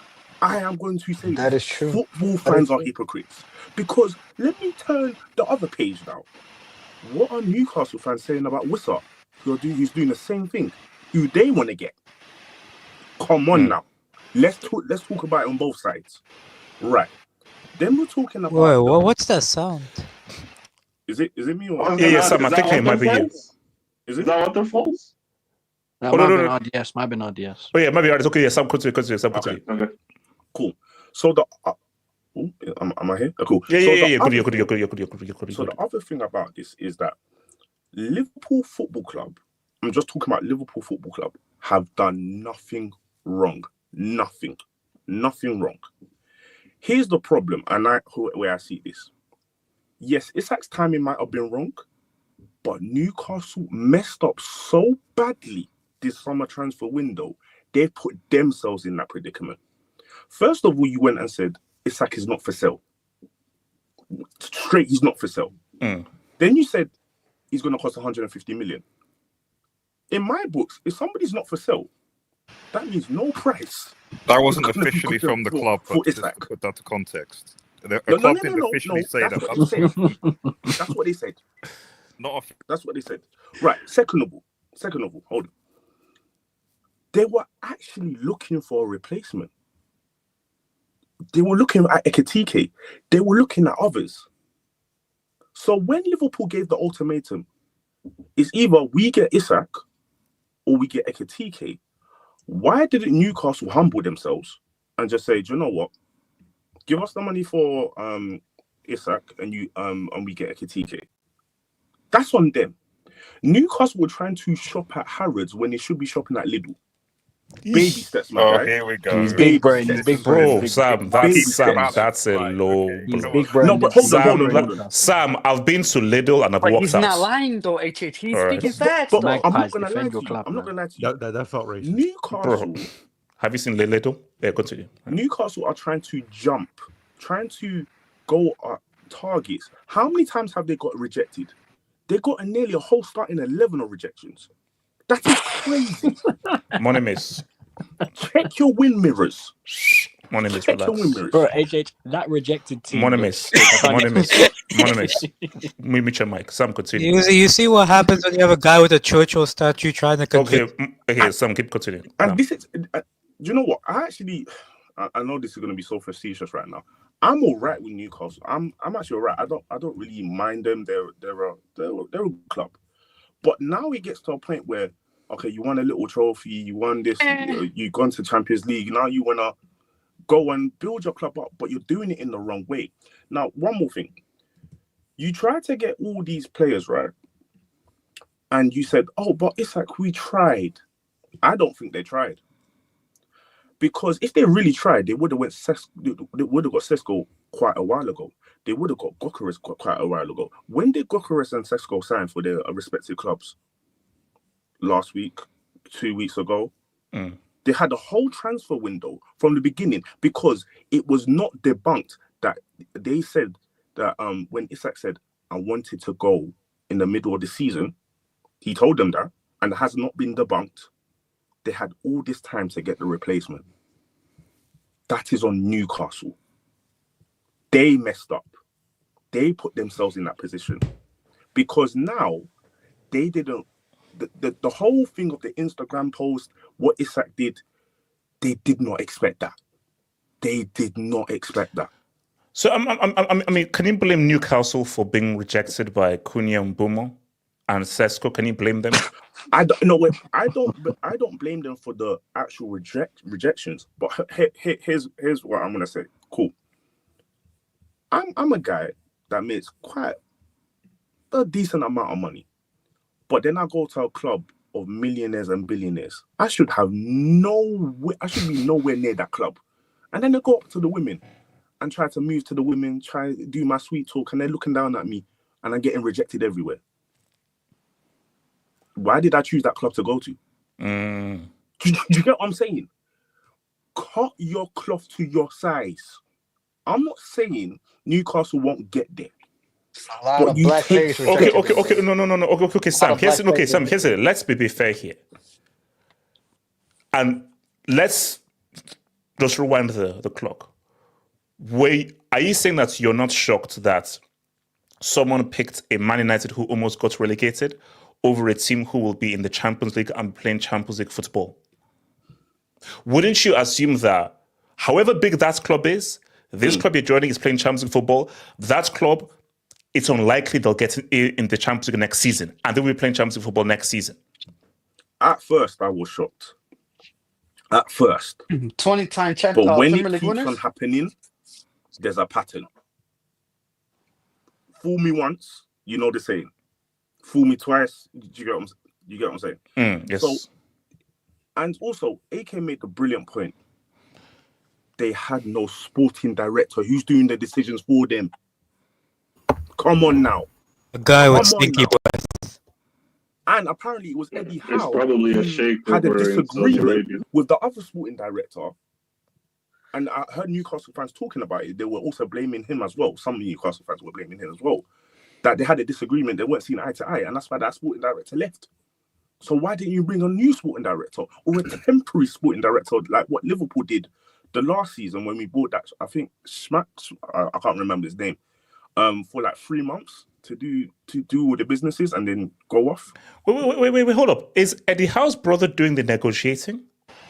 Apparently he's in the team, yeah. Look at what I told you, man. Look at what I told you, man. Look at what I told you, man. Yeah, that's on Newcastle stuff. Yeah, and there's somewhere in there involved. And I'm gonna land on this thing. Liverpool have done. I know somebody wrote on the chat. It's all Newcastle fault. Or Liverpool fans think Liverpool have done nothing wrong. Tell me one logical thing that Liverpool have done that has been wrong? Nothing. Nothing wrong. Not at zero. Liverpool literally have just gone in chilled. as a club interested in a player. Cool. Sam, I can name one thing. Sam, can I say one thing? Go on, For me, it's like Liverpool. Okay, apparently you made the player mad about you. It's like, okay, I don't want to give. Yeah, today's not a Monday, so I don't want to give any. Don't. But you made the player become mad about you, and now you don't want to put the right money. Like, why are you coming up with 110 mil? If you're really about that life, just put up the 150. No, wait, hold on, Betsy. That's not how negotiation works. No, Betsy. No, but especially after that statement, he's already caused a ruckus with the whole thing. You know for sure that, okay, 110, 115, 120, 125. And you just keep pushing and pushing because you know that this guy wants to leave. This guy has already made it very uncomfortable there. We know that we can get it. Because see, here's me. Before that statement, 150. After that statement, you might get something done for 130 plus. 130 plus, Newcastle may agree for 130 plus. I think Newcastle. Just one point. Everything Samuel said, and I take Samuel's point, I agree. Everything he said easily applies to Harry Kane. Easily. Every single thing that he said applies to Harry Kane, aside from the fact that Harry Kane didn't basically throw his thumb out. But at the end of the day, you know, the club ownership or whatever it is, like every club has a price. There's no such thing as that. There's no player that's not for sale. Brighton with Manchester United are like, oh yeah, I think he's not for sale for the summer. Of course he's not for sale. But if United gave Brighton £150 million, what's the name? Belabor, he's a Manchester United player. So there is no such thing as no player that isn't. Oh, but RDS, look what Kane gave up though. Can I go on Let me come to Sam, Ricardo, and I'll come to Money Mace. The whole thing about the 150 million, the 150 million was to scare off Liverpool and say, listen, you ain't going to rise up that bread for it. That was a tactic. But that was a tactic because they thought that Isak would do the things that he would have done. But now he's done the things that he did now. It's going to be... This is what I know. Terry, you lot get at Terry Flores a lot of the time, but Terry Flores explained it brilliantly. Yeah, Terry Flores is my guy. Chill. He's a bum. Wait, hold on, Sam. You make a middle ground for what's best for both of your clubs. So Liverpool's not going to go to the negotiating table and say, "Okay, there you go, take the 150 million." No, that's stupid. That is poor negotiation. But see, I believe right now that again, it's a middle ground. Like I feel that 130, 135 is in the region. After that statement, 150 is gone. Liverpool would be stupid to give them 150. That's stupid. 110, 120 might be too low. 130, Newcastle. Didn't Chelsea give Brighton Caicedo 120 million when he was? No, but I know why they did that. Because if they didn't get him, was it Caicedo? Well, let me take Enzo for example. The reason why Enzo paid amount for Enzo was because I think he would have been lower the next he would have been lower the next summer, and Real Madrid. So Chelsea knew they had to go that summer to get him. And also that time there was a release clause. And the worst signing to wait, hold on. So let me come to Rick. Let me come to Ruben. One more thing. Just sorry, I'm talking a lot. My bad. What the whole thing with Newcastle and Liverpool, right? I said this from the beginning. I actually think Newcastle will sell us Isak after the game on Monday. I don't think they want to sell him while there's a possibility while Isak might play against them. I think it's going to happen after the Monday game. Wait. So hold on. Because we're kind of, so why after? So explain that again. Why after the Monday game? Because when it comes to Isak, so if we get him now, he will be eligible to play for the game against Monday. Now, the way things have transpired, even if he doesn't play that game, but he's there at the stadium, it's gonna get a bit better. He would not show at the stadium if he signed for Liverpool. No. No. See, that I was confused. Yeah, he might get killed. He might get killed. Wait, hold on. Is it at Anfield or at St. James's Park? He might get killed. He might get killed. Sam, here's the thing. No, If But he it's just we signs, need villains if in he the signs Premier before, League, he'll be nowhere near Newcastle, bro. Because He'll we be need nowhere near villains in there, the bro. Premier League, though. Wait, hold on. We need villains, bro. Let me come to Ricardo. Since it doesn't come to my name, Ricardo, talk to me. Yeah, look, I think this Isak deal is I personally believe it's not going to happen. Yeah, pizza. Yeah, it's not happening though. Look, I don't know why you glaze Isak, man, but he's not a 150 player. He's not even Isn't 120. Yasu a United fan? Agree. Yeah, I don't know why the hell. It's a personal thing. It's a personal thing with yes. No, it's just, Yes, Mitchell back. Yes, we know this. Isak's from Eritrea. He's from I know, but Somalia. he's still claiming him. Ricardo, go for it. Yeah, relax. I think it's called the Cone of Africa tax. Anyways, Horn of Africa. What do you mean cone? What a break! Man, just drop the break. Damn bloody fool. Horn of Africa. Show some respect to Africa. Ricardo, keep going. This guy is saying guys here are not actually funny, bro. Hold on, Ricardo, just keep going. Okay, so Ricardo, so basically, you feel it won't happen because Liverpool won't bid again, or Liverpool won't bid the 130 or 135. Well, if there's certain things that Newcastle want before they can actually let go of the guy, I don't think it's gonna happen. You guys said he's currently sitting on no sporting director, right? So I mean, like any player is not gonna take that serious. Like if you're gonna sign for a club and they have no sporting director at hand, like what kind of direction are you showing? Like them not acquiring the players they wanted is quite clearly a reason why they're being rejected left, right, and center. Right? I mean, it's not a serious institution if you can't even have management correctly. So for those who think that Newcastle is like faultless in not acquiring players, like bro, like we're talking about. That's what I'm saying. People who are running a multi-million dollar, probably even $1 billion, I don't know, institution here. Like bro, like the sporting director is kind of like the minimum you should have. Yes. I just think for what's his name for Isak, like the timing was so bad. Like for you to put I guess like not the transfer request, but a sign of like, yeah, I want to get the hell out of here right after they have spent like 100 million on Ekitike. That was job made and no to sense. be fair, the better Ekitike plays, the less leverage he actually holds because it just shows you like he's not needed. Yeah, I'm really confident. And also let's be real. I don't know how Sam feels about this. For Liverpool, it would be wiser to get a left-sided player and a defender. That makes more sense than 130, 140 for Isak. I'll quickly say this before Ricardo goes back. If we get Isak, I don't actually care. Go for Rodrygo, go for Barcola or something, then get Gahey. I don't care. There's no way you can afford Wait, no, they don't have. No, you can't afford it. Yeah. So wait, hold on. You can afford Isak, Rodrygo, and Gahey. That's minimum 270. Sam, you see, he's not Sam. Then this is money laundering now. Then no. Now this is sketchy. Hold on. We just sold Ben Doak for 25 million.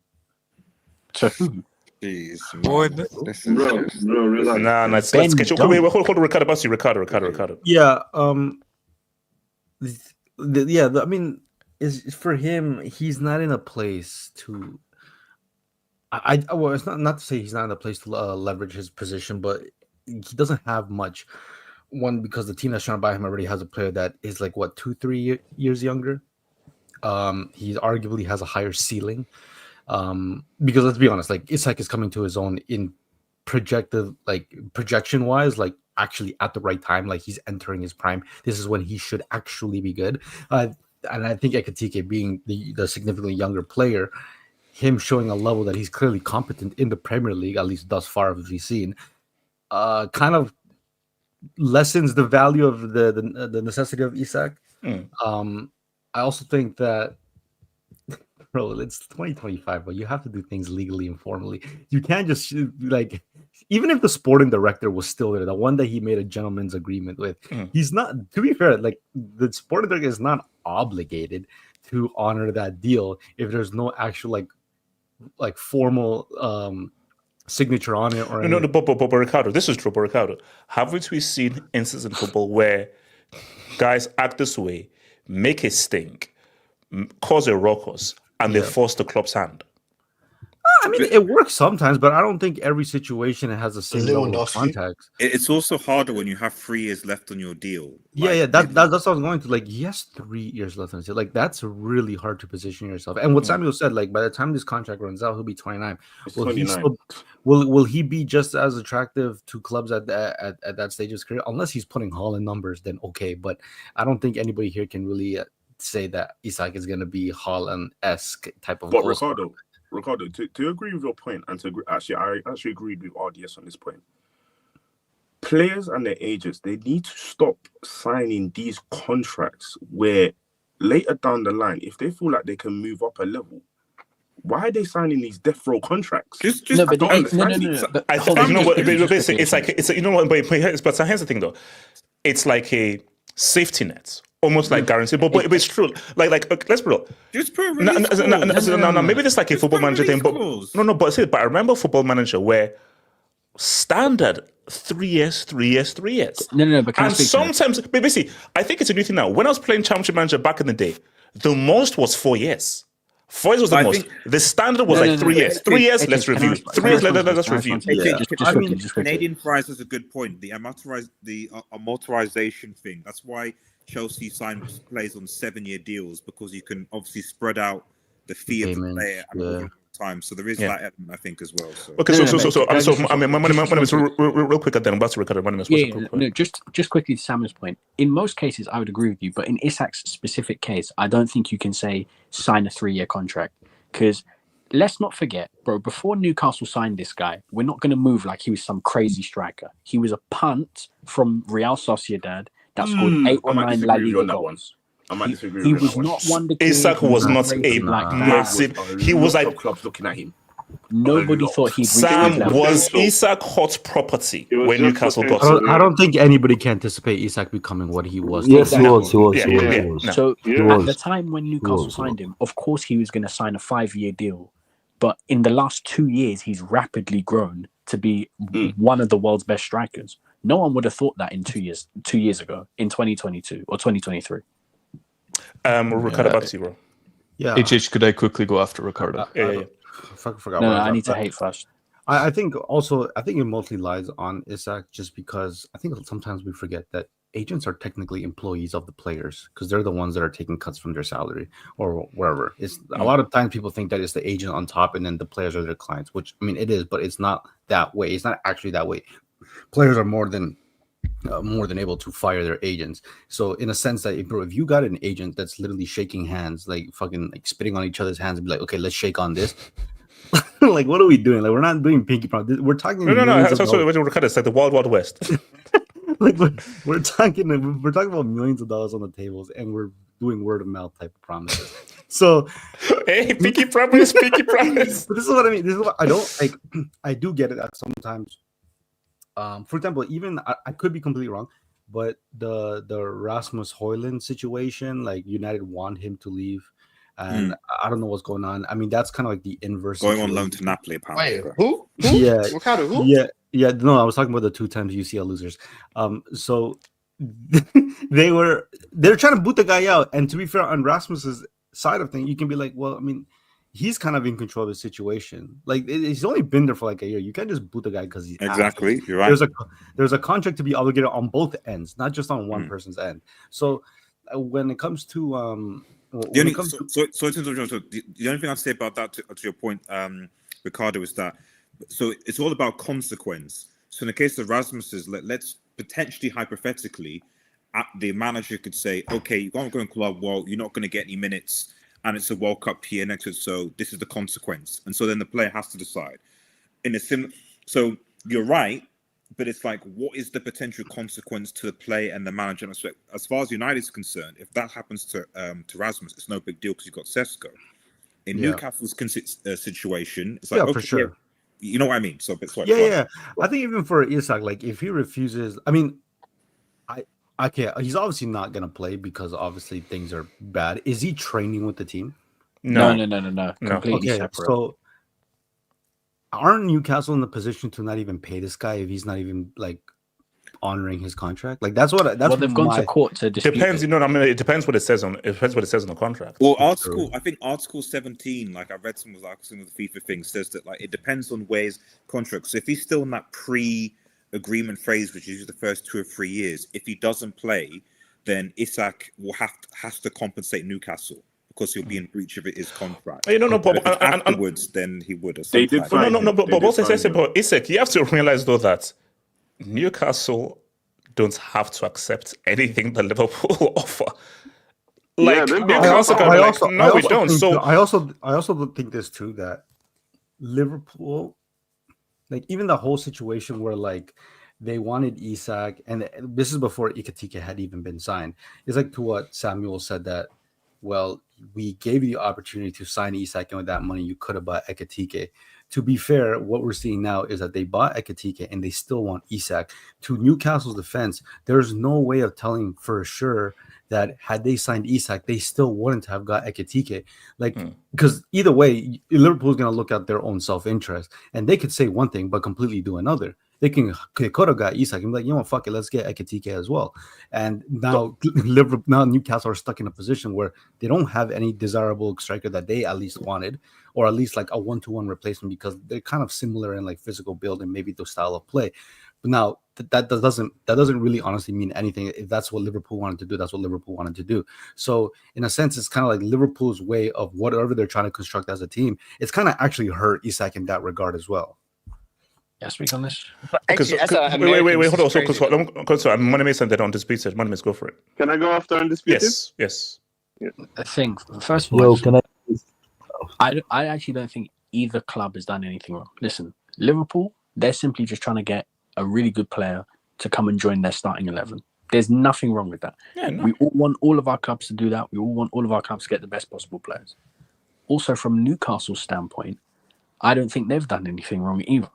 Because you've got to think about it from them. They're playing UCL football. They want to push on in the Premier League. They just want a trophy. Why would you sell your best striker if you can't find a replacement? There's no need.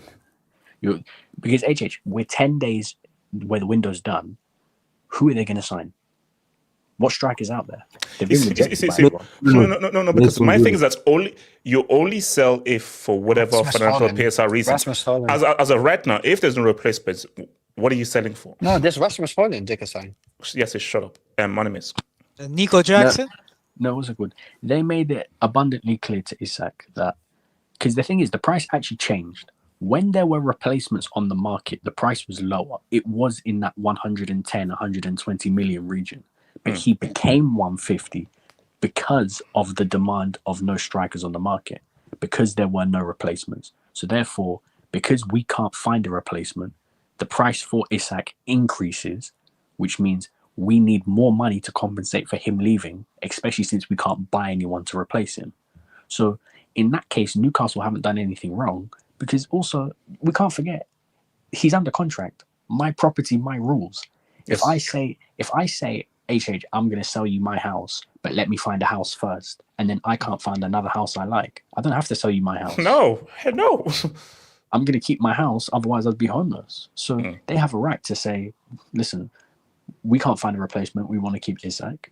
And Liverpool should try and get Isak, even though Newcastle say, no, we're not going to sell it, because that's how negotiations work. No. But my thing though is like when it's in that statement, like, doesn't Isak realize that if they don't have a replacement for you, why would they sell you? So why should they still keep this promise? Just sell you, and first of all, they've sold one of the best strikers in the world, and they don't even have a replacement for you. Yeah, because people keep bringing up, oh, Newcastle needs to stay close to PSR. Newcastle needs to stay close to PSR. One, they are under PSR, so they don't need to worry about going over. And two, even if they were trying to stay close to PSR, there's nobody to sign. There is literally no striker on the market to sign that could adequately replace what Isak does. Even Wissa is not a standalone striker. He played. No, Wissa was the Wilson replacement. Yeah. Wissa played in a 2-man strike partnership with Mbeumo in a 5-3-2 at Brentford. So he can't play as a lone striker in a 4-3-3, in my opinion at least. And I don't think Eddie Howe sees that as well. So the issue of how this whole conversation comes around is Isak. Bro, I tell you right now, if he alerted Liverpool to this situation, there is no question who Liverpool buy first. There is no question they buy Isak over Ekitike. 100%. Liverpool bought Ekitike off the knowledge that Isak was not available. Because if Isak was available, they 100% buy Isak. Exactly. No, because and why it's so bad for Isak is the notion was, okay, they get Ekitike, and it's like, oh, he's a bit raw, he's through. The guy looks good.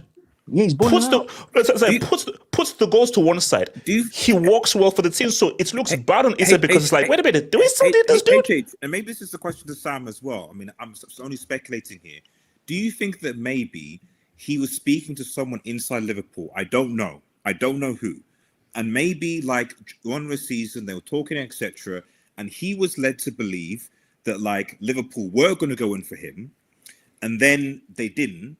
They then signed Ekitike, and he's like, "What the hell? What's going on? Like, I need to now force my way to get out of this and to try." Am I the only one who thinks this? I don't see any reason why he wouldn't. If he wanted to do this, why didn't he make it clear at the beginning of the window? Answer that. It's hold on. Sorry, Sam. Sorry, answer comes to you. Sam, what's your response to that? Number one, I think Isak was trying to protect his image. That's why he hasn't said anything for so long. I do think Liverpool and Isak and his agent were talking, and I think Liverpool put towards him that we put in our interest like to the media, because Liverpool are really good at this. They will put out things in the media where it says, Liverpool are interested, this, that, another, and they can shut down things really quickly as well. So that whole debacle, remember when it was like Liverpool are interested in getting Isak, right? I think Isak thought the whole news with how much money they might put up front might turn Newcastle and say, do you know what? When Liverpool put in a bid, they'll accept it and then move on with it. The whole thing with the Ekitike thing, this was the curveball. Isak did not think that Newcastle would reject it so quickly, because if you remember the reports when Liverpool bid, he said, we're not going to go back in again unless we get some encouragement from Newcastle that they're going to sell Ekitike, because they rejected the bid so quickly. And I think Liverpool and Isak did not anticipate them actually saying, no, he's not for sale. He's not for sale. He's not for sale. He's not for sale. So I do think that they were talking with each other, trying to anticipate what Newcastle would do. But it didn't go the way it was planned. But then how?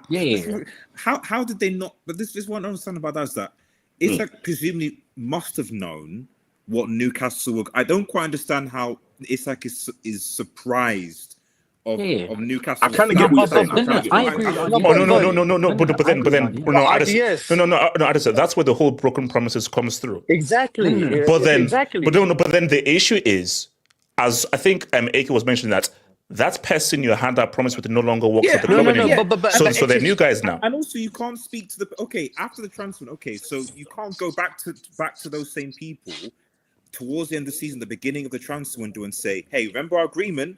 It's still on." But But IDS though, the issue is, guys, and this is what I don't like. This Newcastle propaganda is crazy. It's insane. One of the greatest propaganda I've ever seen in my life.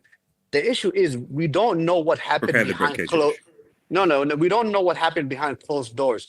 What we're not getting information is what has Newcastle United have been saying to Isak throughout this whole entire No. I've never seen a player twerk for. I've never seen a person twerk for a player going to a rival. It's crazy. No, it's crazy. Yes, let's say that you can say, I promise. With my two pinky promises, I promise to sell you. Comes, hey, promise? No, I've changed my mind. So, and also, yes, if that happened and they broke a promise, I'm sorry. Unless you have it in contract, Newcastle are well within the right to break their promise. I hear that, but that's your assumption. But what is what if throughout this whole summer, Yes. Newcastle are Whoa, telling whatever Isak, they You're say, completely wrong. they You're can just completely go wrong. back on HH, Yeah, they can go back on it. Yeah, so what are you talking about? Yes, sir. Let me You have respond. to admit it was very naive from Let me Isak respond. to. No, Very 100%, 100%. AJ just said he's gonna pay us. He never pays That's us. why. That's why you Yes. don't mix business with pleasure, man. I'm Yeah. sorry. Business is business, man. Ricardo, meet your mate. First of all, Yasser, your point is null and void because whatever promise has been made, that person's no longer there. So that promise is gone. You made a promise with this person. That person no longer works there. So why should that's the not what next I'm person saying, though. honor that That's promise? that's And not what I'm second of all- saying. Wait. though. Money Mist. What Money Mist? What I'm saying is, what is the conversation that Newcastle United are current in present tense? I'm talking about in June. I'm talking about in July. We're having with Isak that we The don't know. situation This is- changed because the people out there changed, No, meaning because- the because- conversation changed as well. But then listen, guys. We There's all nobody know. really You guys are saying just this. going around in circles. No, at wait. this point. No, it's true. No, yes, yeah. By At the the way, end, no. AJ Hold has on. been Yes, yeah. around $9 It by now. doesn't matter what was said. A contract is a contract. Yeah, You yeah. can say one thing and be like, okay, well, no, unless it's written in contract, you're under contract, which means that it is up to Newcastle and it's their prerogative to sell or not to freaking sell. Guys, can we not agree go one- around in circles and I actually? want to just agree on one thing though. What?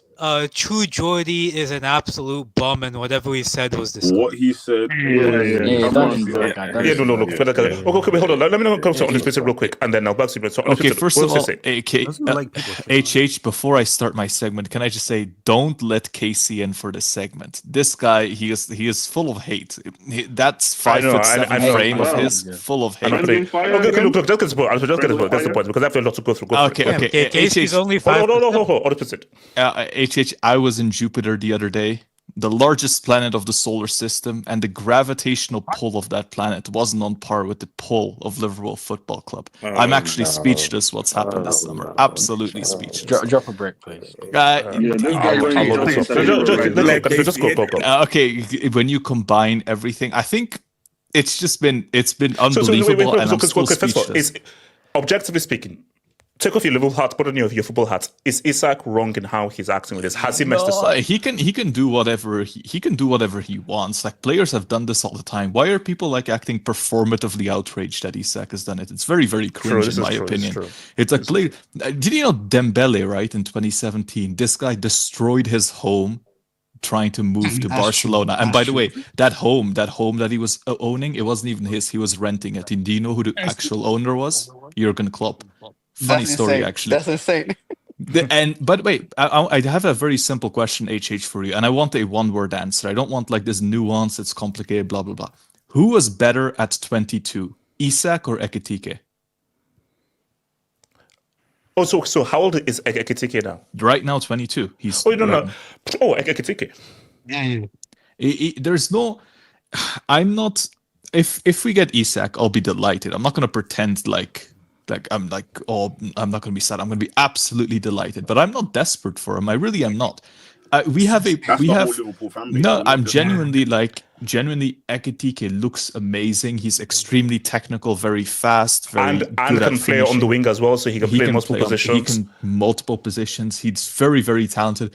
He's 4 years younger, I think. He's 4 whole years younger than Isak. He doesn't have his injury history. What's the point in buying a player that's just like him but older? Even if Isak is better right now, like, in my opinion, if we do have we have 150 million left in the bank for this summer. Get a left winger like a Rodrygo or a Fofana. I think Fofana would be quite good, and get a center back. Okay. So improve the spine of your team. We're getting gay. Wait. On this bit, let me give you a curveball then. Do you know he started well? It's a 38-game season. It's a potentially 50, 60-game season. Do you know for a fact, over those 60 or so games, Ekitike is going to be a clinical finisher consistently? No. You know Isak is a proven, consistent finisher over 60 games. You've only seen him for a few games. Do you believe that if Salah doesn't provide those high goals and assists, can Ekitike, on a consistent basis, be a clinical finisher to the way that Isak has been last season? The issue right now we have, Liverpool, is that we're too thin in attack. Unfortunately, rest in peace, Jota. We know what happened there. And obviously, we lost Nunes and we lost Diaz in the same window. And you guys can, we can slander Nunes and Diaz. Oh, they weren't good enough. They weren't Liverpool quality. You weren't going to win the Champions League with them, which is probably true, right? But at the end of the day, they still provided they had a lot of goals and assists between them. They were effective. So we have a starting lineup, right? We have Gakpo on the left, Ekitike in the middle, Salah on the right. We have Chiesa, and that's it for depth.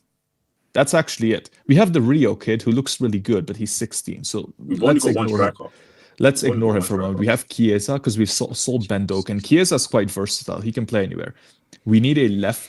We at least need 5 players for 3 positions. So if we get a left winger as well, because Gakpo can play in the middle too. Ekitike can play in the middle. Gakpo can play in the middle. I would focus on, because I think Ekitike is going to explode this season. In my opinion, I've seen him twice. The obviously the Community Shield final and obviously the first league game of the season. Both times, he's very, very good. He's very, like, the raw talent is there, and it could go horribly wrong. And I know it could. There's always a risk in football. Like, you're not going to get the best player in the world in every position. There's always risks in football, and it could go horribly wrong. But I am so positive on Ekitike. I'm genuinely that. I'm not desperate for Isak. If the choice was between Isak and a really talented left winger, I'd pick the left winger. In my opinion. No, for me. Sorry, I'm going to say, I'm going to say it. Sam, what you say? It's me. Okay. Actually, when it comes to Ekitike, and I said this actually last season when I knew that we were going to spend a little bit of money. I wanted Ekitike and Cherki for the summer window, and I would have said that's a great window. So that's how much I rated Ekitike. I'm not saying he's the best striker in the world, but his potential of what he can do is crazy. Yeah, so when Liverpool fans are saying, do you know what? We're actually all right. We can just get a left winger or somebody else. We are all right.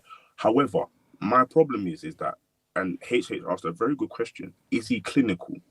I don't know that yet. So trying to get Isak, and I understand why Michael Edwards and Richard Hughes wants to get Isak, because you're going to get somebody that has been proven to score 20 goals in 2 seasons. He can score 20 goals again. That's no, because here's the thing. It's been 2 games. 2 very good games. It's been 2 games. This is a potential 60-game season fighting on all 3 fronts.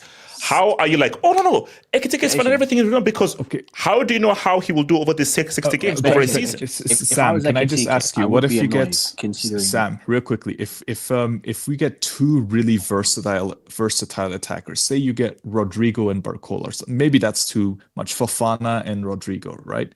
Or Fofana and Barcola, 2 really versatile ones that can play in the middle, left, right, all that good stuff. At that point, you have a lot of depth and you have talent. Is it really worth blowing your entire budget over Isak? And he is injury prone. We remember he is injury prone. And also to add to Understand's point, the potential that you're talking about with Ekitike, that would not be fulfilled with an Isak in front of him. Yes, we're going to force him on the left. I know we're going to force him on the left if we sign Isak. Yeah, 100%. Okay, wait, hold on. Let me quickly say some doubles, and I'll come to Betsy and then Ezekiel, bro. I'll come to you, bro. Shout out to Mamedo. Send Ugarte back to the Uruguayan slums.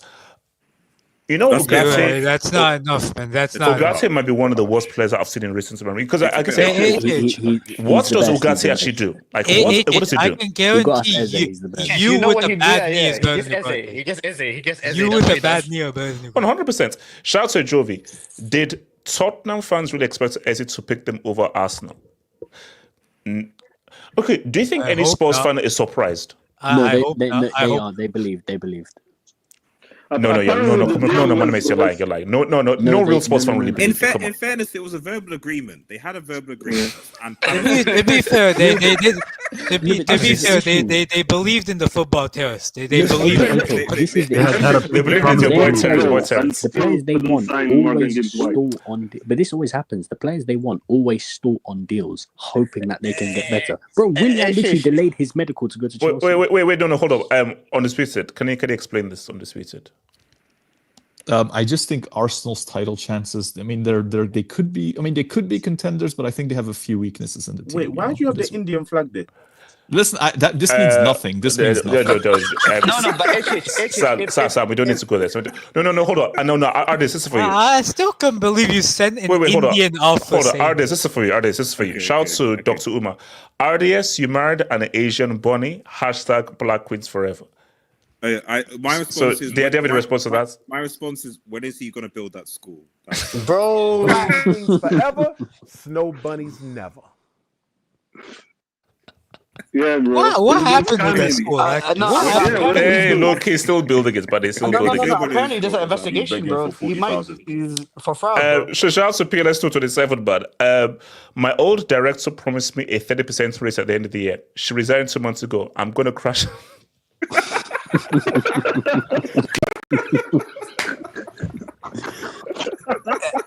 I have a true story about that, though.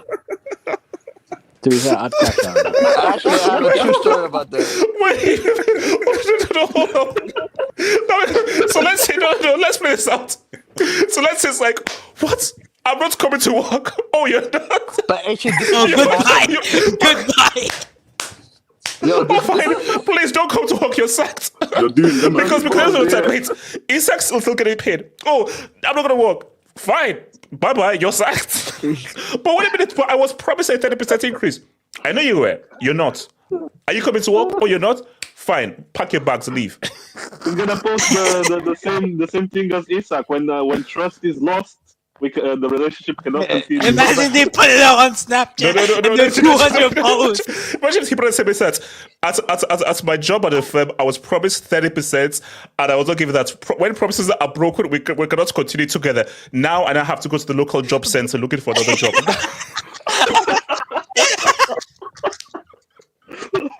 but that actually happened to my cousin, though. By the way, he crashed out like crazy. He got the raise. And wait, and did what? And he got the raise. He actually got the raise. Crashing out. Wait, HH, just curious. I wouldn't want to work for Wait, HH, just curious. After you read these super chats, can we move on to the next subject before KC gets in? Thank you. I'm going to leave. No, we can't. We're going to be here for a while. So shout out to Abdallah. Liverpool, Arsenal, Salford, Trafford fans, FFP, PSR agents.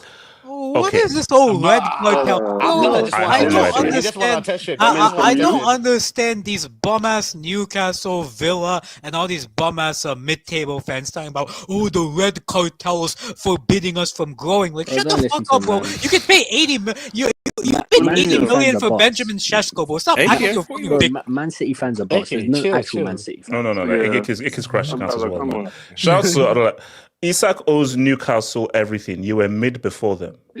I'm telling you, what's wrong This with is you, what man? we mean. That's just why Liverpool fans are not deluded if they say. Damn bloody fool. That's an asinine in the comments, bro. This guy is already shout out to Adaj. Eze might get booed louder than LeBron did on his return to Cleveland when Arsenal take their first trip to Spurs. Yeah. Wait, hold on. Who the hell is booing Eze? No, I don't. No, they would. Any sports fan that boos him, you're a different kind of sad. They're going How are to. you They booing thought a they were player going to get that him. never played for you? Yeah. They thought they were going to get him. Hello, thank you. He never No, he just chose to go to another club. Oh, boo for not choosing us. He never That's agreed Spurs. personal That's terms. Spurs. By the way, get Sol Campbell on that announcement video, please. Come on. Bro, seriously, That's that the Sol same. Campbell advert was crazy, bro. That was nasty work. No, That but Sol Campbell advert. actually, do you know why he'll get booed? Because Arsenal fans are gonna rub it into Spurs fans' face so much, Of course. so much. that There's already Spurs a fans chance. will be like, nah. Fuck Hey, it, look, bro. man. Wait, Yeah, they'll Trans just say, FC. "Where's your trophy?" That's all. Ezekiel Isak, we cool with Boomer. # African age. Why is he calling? Look. Okay. Let's say Okay. Castle can't even get Wissas. Black Rebel, by the way. #.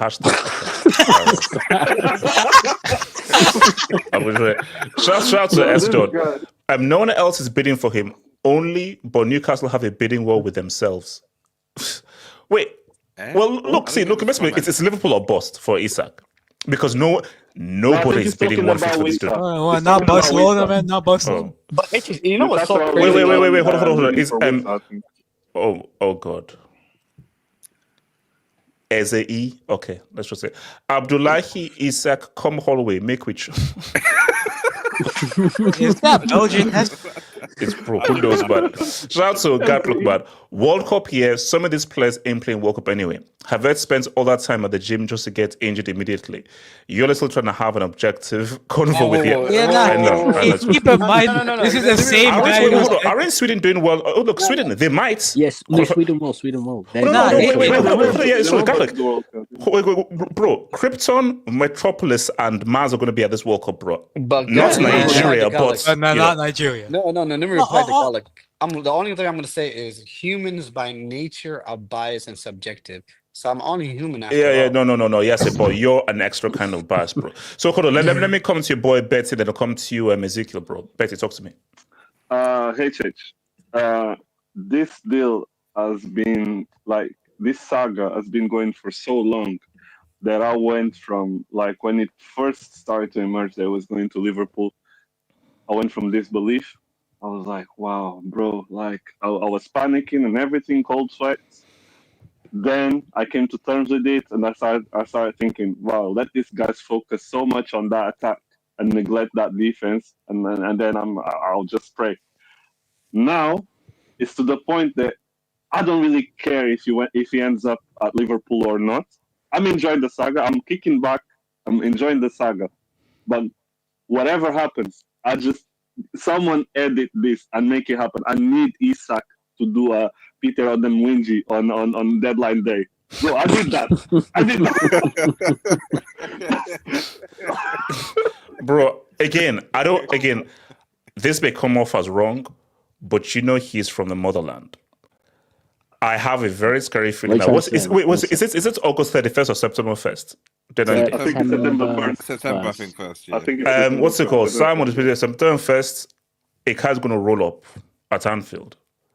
I'm going to be like, hey guys, look, let's do something. I need that. Look, Peter was wild for that, bro. Let's go for it. Peter was I hate Fabrizio and Thingy. I miss the transfer days, man. Yeah. Wait, but so what do you say, Bessie? No, like everyone has covered pretty much all of the sides from this deal that are okay. How he's good about it? Is he messed up or is he doing good? If he wants to move, he's doing good, or this is his poor form. I think he's doing good, but he's trying good against someone that like Newcastle have all the power in this. Like Newcastle can literally reject any bid. Like Liverpool can bid 200 million. Of course, they're not gonna reject 200 million, but technically they can still reject it if they want. 100%. Yeah. Bro, have you seen their owners? Yeah, exactly. Yeah. No, so AJ, they can still reject the list of like how much everyone's owners cost, like because the gap between Newcastle and everyone else is crazy. It's stupid, bro. They can buy all the clubs in the league. But yeah, so I think like, and also Newcastle have the power as well, because if by September 1st, at the end of the deadline, if Isak doesn't go, I think he's gonna have to end up playing because it's World Cup year. Okay, you guys might say, oh, Sweden never make a World Cup, but that's more reason if Sweden makes this World Cup, it might be a once-in-a-lifetime chance for him to be at the World Cup, to experience that, that culture of going to a World Cup. Of course, like, Sweden are never going to have... Wait. Let's be real. Let's say he doesn't play for a year. Do you really think that they're going to pick... Your mic is breaking up. Yeah, your mic is messing up a little bit. Okay. Let's continue. Yeah. So as I was saying, so I think Newcastle have a lot of power in this. I think it's either he's gonna actually end up at Liverpool this season, or if not, I think if he doesn't leave by September 1st, I think he might end up signing a new deal that gives him more money, but that gives him a release clause that probably then someone can come in next summer, and maybe next summer it opens up for maybe a Real Madrid if they need a striker, or a Barcelona, and Newcastle is going to be even happier to sell him abroad rather than to a rival, even though they're not really rivals in the league, but at least he doesn't stay in the league and hurt them. Yeah, you got a Chernobyl mic, man. Yeah, okay, try it now. Yeah, 100%. Yeah, you're good. 100%. You're I good. agree. yeah. We're good. We're good going. Yeah, no, we can. Yeah, hear yeah, you. exactly, yeah. Yeah, go on. Yeah, for sure, Yeah. though, man. What? Can you repeat that again? I didn't hear you. Bro, I bet Wait, your favorite month is June? Wait. Yeah, How's the yeah, mic? yeah, yeah. Can you hear me? No. Yes, we yes, can't I hear can you. hear you. No, we can't. Go on. We can't. Keep going. We No, can't hear you. Okay, come on. Okay, can you? Yeah, I can hear you. Chris Hey, Brown. what do you say? Ezekiel, go for it. Ezekiel, go for it. I Ezekiel. agree, man. I agree. Yo, is he talking? Hey, Whoa, why is guys, this guy guys. mute, bro? Bro, this Ezekiel. guy's mic is- So Yes, Ezekiel. yes. So basically, talk to the Isak. Well, can I quickly use 7 seconds about the Eze to Arsenal? Okay, go for it. Quality signing. This could be the statement signing that Arsenal are gonna win the league, perhaps the treble. Pause. Wait. What? Okay. Wait, who do you support? How? Huh? Who do you support, Ezekiel?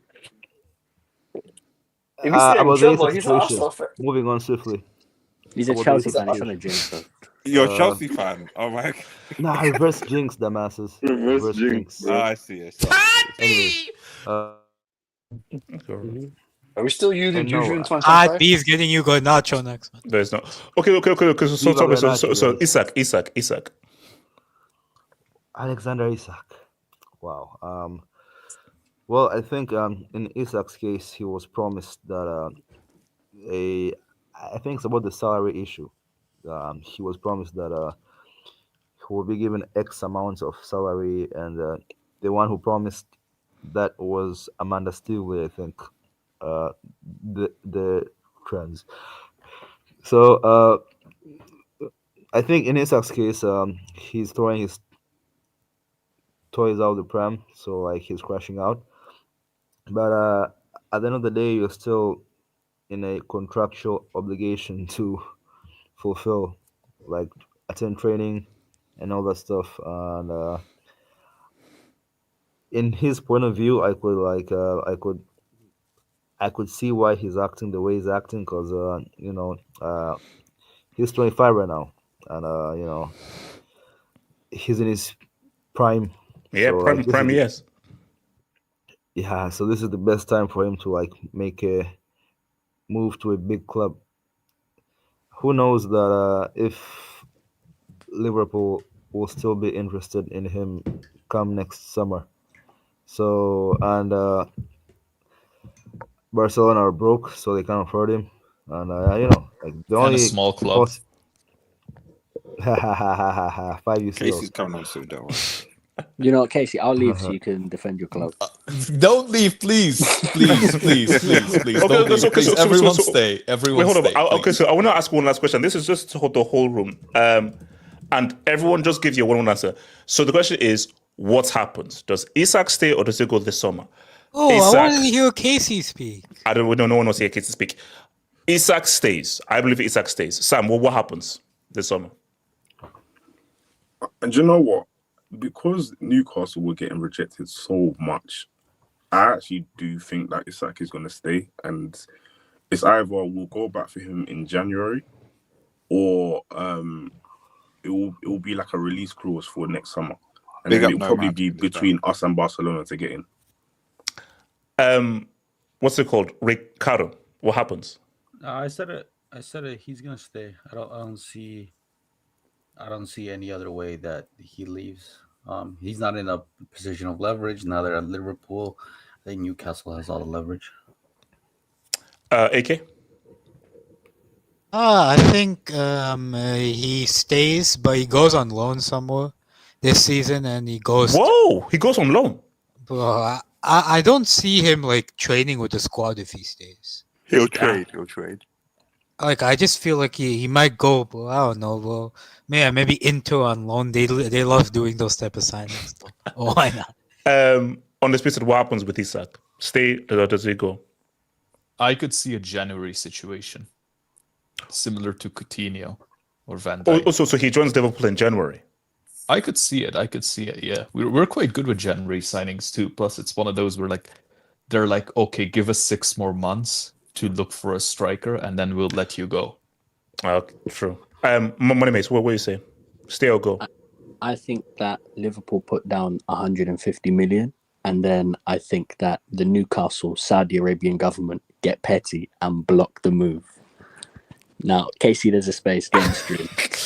Now, this is now gotten into like movie Hollywood territory right now. So, no. I think Money mates just left by mistake. Yeah, go on, Casey. If you want to come in here, there's space. Artists, what do you say? What happens? Fair enough. I actually agree. Despite all I said, I lean to actually agree with what I think Samuel mentioned earlier, which is I think hypothetically what might happen is after the Newcastle Liverpool game, from saving face optics, etc., closer towards the ending of the transfer window, I think Liverpool probably put in a bid of probably 130 mil, and I think that Newcastle probably will accept it.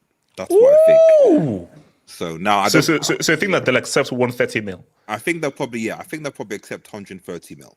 That's what my. Hold on. Achievable. No. 130 flat or 130 plus add-ons or 120 plus add-ons. Probably 130. Just 130 mil. It won't include add-ons. Whatever the deal is, like it's. I doubt Newcastle are going to entertain like something like 70 mil plus 50 million plus none of that nonsense. Like, it'll be like if there's add-ons, it's going to be like maybe 110, 115 plus 15 or something like that. So that's no. For me, I do believe. I see. For me, I just don't think Liverpool are going to do the 130 plus add-ons. I think if it's 130 plus add-ons, I think there's a high likelihood Newcastle will accept. I'm not sure for sure because Newcastle may want to just be like the only thing is I don't know whether when we're talking about all this from above, like where actually is it coming from? Is it coming from the top sheikh somewhere? Because if it is coming from the top sheikh somewhere, that's basically saying this guy isn't going anywhere. Then maybe he isn't going anywhere. So I don't know. Casey, what's happening? Is he staying or is he going? No. Let me just speak on this whole thing, right? Lord. We need this. I've been meaning to get in, bro. Like, and this bomb Monday spirit, man. Like, Casey, hey, can I speak fast? Because I need to leave right now. No. Yep. Listen, like, first of all, Sam, stop listening to Terry Flowers. That guy is a grade A tier 1 waffler. Stop listening to him. Don't disrespect the guy. What I do is how? Casey, Sam, that guy. Remember that guy and another tier 0 waffler, goal bitch. They said 60% chance Baleba goes to Manu. So yeah, take off that what you want. Bro, I only just explained that. He explained the whole. No, he does. He can't explain anything. He can't. Casey, stop hating. Casey, stop hating. Well, you hate Terry Flowers more than me. So Casey, just get on with the hates. Get on with the hates. Here's the thing, right? I agree with Sam on that. Like, Liverpool has done nothing wrong at all. I don't even disagree with that. I think the issue is that it's Isak, bro. How can you say something like, oh, we had like a gentleman's agreement? Like, whoa, where's the gentleman's agreement? Who saw that? Like, is there email of that? Bro. I have worked like one professional job in my life. The first thing they teach us is assume every email, every document you write can be seen in the court of law. Bro, yeah, and if you're gonna talk to someone, they said like, yeah, it means nothing. How does this guy with this like his agents like who are paid like hundreds of thousands of dollars, how does he not do that? And then because now what we have like is he said she said kind of a thing, because why should I believe Isak, bro? Why should I believe that Newcastle made that promise to you? Because Newcastle are saying Newcastle categorically denying that they made any promise like that. So. Yeah, why should I believe Isak? Like, what? No. But I think, what could have happened is the person who they made that promise with, he's not there. She's not there anymore. Again, like Newcastle are just simply saying we as an institution. No. I get what you say. Unless it's in writing, Newcastle could just say, okay, no, we have no proof. Show us your proof that we made the agreement. Yeah, and this idea, and Newcastle have said like straight away, from my understanding is that they have put a price of 150 million of King Charles money, not some other currency, not naming any names. Shout out to Naira, man. Yo, I didn't say that. Say with chest, Casey, man. Look, Tinubu is trying. Tinubu is trying. Tinubu is failing, man. Tinubu is failing. Tinubu is trying. I think he might be drug dealer. So where's the security? He wasn't drug dealer. But there's nothing wrong with RDS. Can you just... and I think like two of my favorite journalists right now, Craig Hope and Luke Edwards, and they have been like completely right about the situation. Onstein, bro, like Onstein and Fabrizio, bro. I'm telling you, like they are just saying what Isak is telling them to say. I don't think they're like. No, wait, hold up. So you're saying Fabrizio and Onstein are on Isak's payroll? No, I think their sources. No. I didn't say that. I think their sources are from Isak. That's the thing. I think like Craig Hope and what's his face. So what these journalists saying? No, Craig Hope has been completely wrong. He's been completely wrong. No, Newcastle fans are getting at him. No, he's not. Bro, how can you be a fanboy of a fucking of a journalist, man? I can't believe this fanboy. That's crazy. Actually, wait, no, hold up. I'm a Fabrizio fanboy. I'm proud. No, I'm a super Fabrizio exactly fanboy. what I mean. The game's gone, man. The game's gone. What is this? You fanboying for a journalist? Yes. Yeah. So my thing is that from the start, like this has been an understanding that it's 150 mil or nothing. And Jay, yeah, unfortunately, bro, I'm starting college, so I'm jobless. So, but bro, there's a reason I don't want this deal to go through, bro. It's that bum ass Twitter account Indicala. Like he has got so much clout. He's been cooking. Yes, The streets are saying he's cooking. The streets are saying he's been cooking a meal, bro. That guy's a fraud, bro. I'm telling you that. That guy, he's a fraud. He's a useful fraud, though. No, he's not. He's not. Well, his links are. Frauds can be useful. Frauds can be useful. Exactly. Okay, so before going to Ziba, no, Ezekiel and Ziba. So is he staying? Is he going? What's happening this summer with Isak? Based on TNO journalist Craig Hope, Newcastle has said that they have no intention of selling him. And shout out to MBS, make Saudi Arabia great again. Don't sell Isak. That's crazy. Can you zoom in on my AVI? Can you zoom in on my AVI? No, I can't. I'm sorry. Ezekiel, what's happening this summer? Well, here's what I think is gonna happen. It will go to the last day, the deadline day. Yes. Then Liverpool are going to try and bid 130 for Isak. Mm-hmm. And Newcastle will say, you know what, screw you. And in the last desperate attempt, after the rejection, Liverpool will sign Nico Jackson as backup. Fuck. What kind of... Is it... Is... Why? Why? I mean, like, thanks, but I may have to, drop this.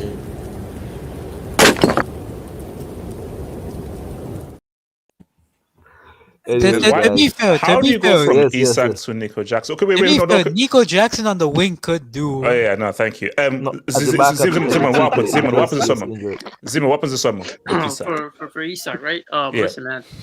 I think Isak and his agent are as much of a helmet user as Harry Kane and his agent, because this whole idea behind you trying to do a gentleman's agreement and then just come out of nowhere with the statement when you could have done that at the beginning of the transfer window is it's dumb. Why would you wait this long to make a statement if you really wanted to move? It makes no sense. Now if you're now looking at it from Newcastle's perspective, they have every right to be pitied. In fact, don't sell him to Liverpool. Sell him outside, man. Sell him abroad. Because at this point, Liverpool are out here trying to pressure you, and then you have Isak that's making a statement that's saying that, I made a gentleman's agreement. I shook hands on it. What type of nonsense? If it's not on paper, that didn't happen. And then that's his own problem, and that's his own fault at the end of the day. So I don't understand why people are saying that Isak has every right to do this. He has every right to do this, but at the same time, Newcastle have every right to tell Liverpool to kick rocks. Because at the end of the day, Liverpool, like they didn't find their striker, and not to mention weren't Liverpool the same club that pressured that got Etikike, knowing that this guy, knowing that Newcastle were after him. Mm. They were after him, and they decided to sign him because they thought Isak wasn't a possibility. So in that sense, I think Newcastle have every right, and I don't think he's going to leave this transfer window. I think that statement just made it more. So even if they bid 130 plus, nothing still happens.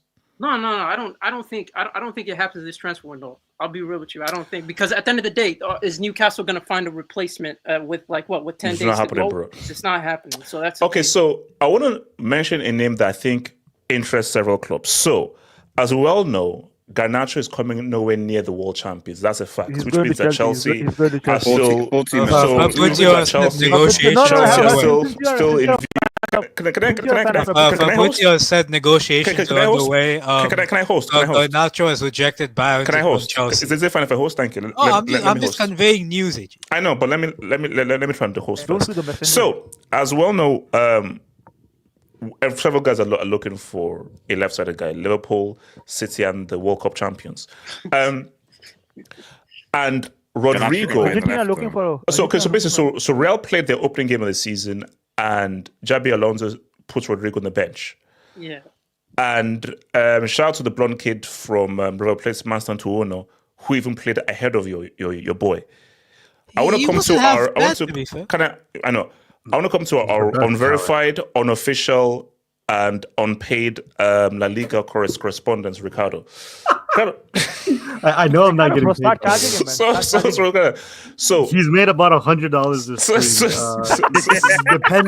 Depending on currency conversion. Okay, you know what, Ricardo. Okay, Ricardo, you're gonna have to. Ricardo, don't do this. So,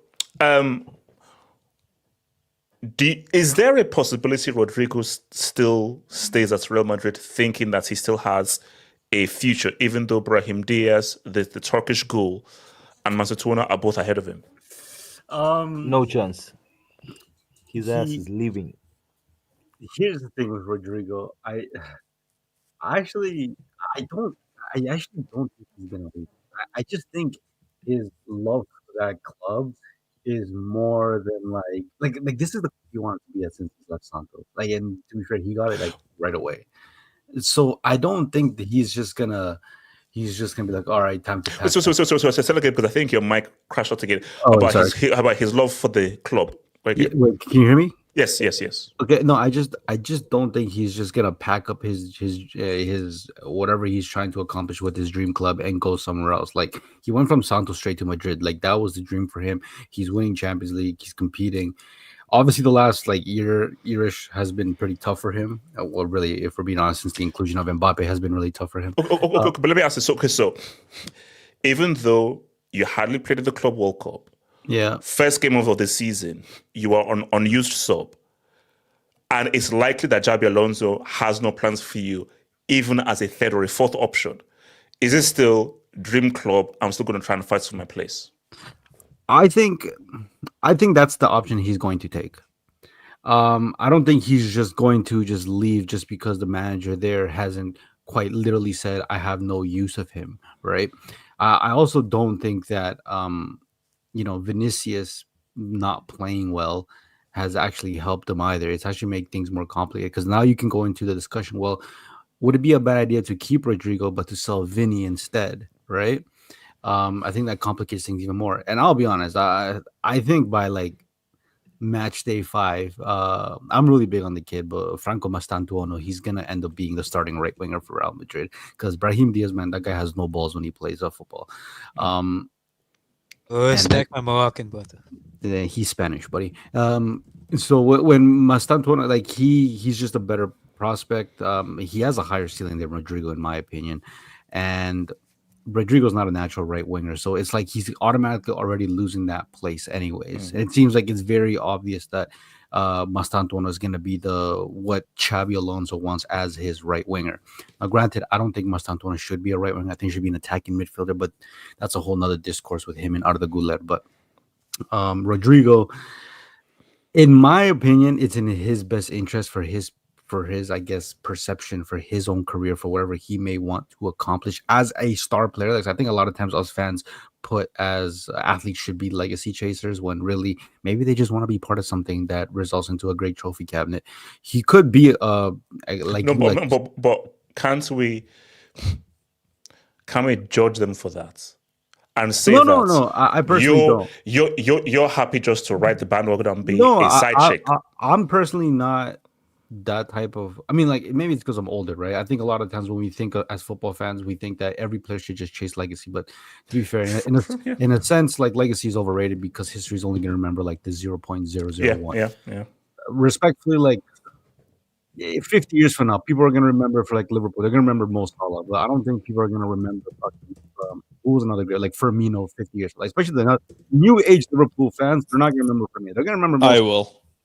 Yeah, you because no. Yeah, that's really you. That's just you. No one else. You're just one person, bro. But yeah, and that goes for any club, really. Like legacy is for the 0.01. Like majority of these guys, they shouldn't really chase legacy. They should chase a bag. At the end of the day, it's still a career. And I think for Rodrygo, if his ambitions are just to be, part of a great Real Madrid team and win trophy, stack his trophy cabinet, but not be the name that's going to be associated with those titles 25 years, 50 years to come, then so be it.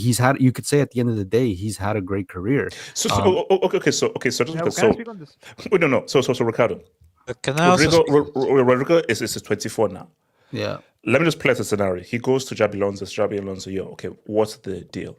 And Xabi just says to him straight, my first option, my second option, you're going to have limited game time. And that's just me being realistic to you.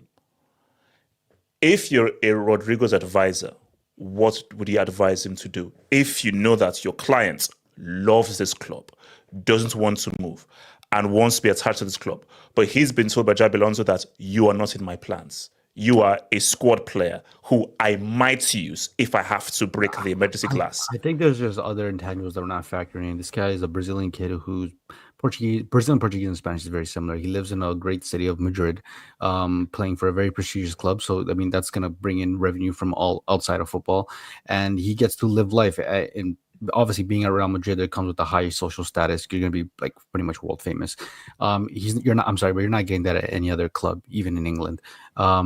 So for him, it's like, unless Xabi Alonso makes it very clear, like, I am not playing you whatsoever, then okay, he might have to really reconsider things. But I don't know how he hasn't gotten the message that, look, even Vinny on his worst, I'm still taking Vinny. And I'm not even playing you right wing because maybe he has more of a role once the transfer window ends, knowing that maybe Arsenal or Liverpool didn't actually make a formal bid for him for Real Madrid to even consider. So for Rodrygo, if you're an advisor, it depends on what what you think he can be. Like, I have. So you, Ricardo, you're Rodrygo's advisor, and your job, and you're paid a lot of money to see the best of your clients. Is it in your client's best interest to remain at Real Madrid because you don't believe he can fulfill himself as a first option, or would you say go to Man City, take the gamble, and be a first option at a Man City or at a Liverpool? Also, does he want to play for Brazil? It's World Cup here. Well, to be fair, the manager's Ancelotti, so he'll probably get. That's Daddy. Daddy's going to play for that. Yeah. So, if I'm as like a representative of him, like personally, is what you believe in him. Personally, I believe that he is amongst the best left wingers in the world. Like, I think everybody up there, absolute best. I'd put him third, right behind Vinicius and Mbappe. Maybe you can argue he could be better than Vinicius because I think. Wait, so put him ahead of Kavicha? Yeah, I their absolute best. I'm putting Rodrygo above him. I think he has great output. Is Rafinha left winger? Rafinha's a right winger who's playing. You put him on Lookman though. Bro, yeah, no. At their best, I'll put him ahead of Lookman. At their best. I'll have him comfortably third, with giving him a run for Vinny's number at 2. But that's what I believe he can be. You're saying that you're saying Mbappe, Vinny, Rodrygo, top 3 left wingers. Yeah, and then I would put Kavicha probably. I think Kavicha has proven quite a bit. Yeah, Kavicha fourth. I would advise him to leave, especially like if he's gonna leave. And like to say Man City is an option, that's not a bad option. That's a really good option because one, you're going to be making a bag. Okay, so that pretty much you don't have to worry. It's not like you're leaving Madrid and you're getting paid less elsewhere. You're going to the Premier League. You're probably going to get paid just as much or maybe even more. But if you're going to a club that's obviously funded by a state, yeah, go to Man City. Hell, even Liverpool. Liverpool clearly have a good sporting project, so you could go there. Maybe even Arsenal. It doesn't really matter, but it's the point of that if he can show himself at 24, that he can live up to the potential, which I think a lot of people expect him. I don't know how many people will really say that he's not as good as maybe I believe he is, but I certainly believe so. Who knows? Maybe even that next contract after can do him favors. And I think him being a star player at a team or even in a league like the Premier League does significantly more for his pockets anyways than just being a 6-man off the bench for Real Madrid. But then again, I understand a South American kid wanting to play for Real Madrid to the point where like even if it's at never really having my name shine as bright as Mbappe, like just being a part of it, wearing that badge, it can mean a lot to him. And maybe that's what he wants to be. Maybe he wants to be a Nacho Fernandez in the front line. Not no disrespect to Nacho Fernandez, but Rodrygo's far more talented. But if he wants to be a bench player, that's on him at the end of the day. Nobody's gonna sing his name past his generation of these generations of fans.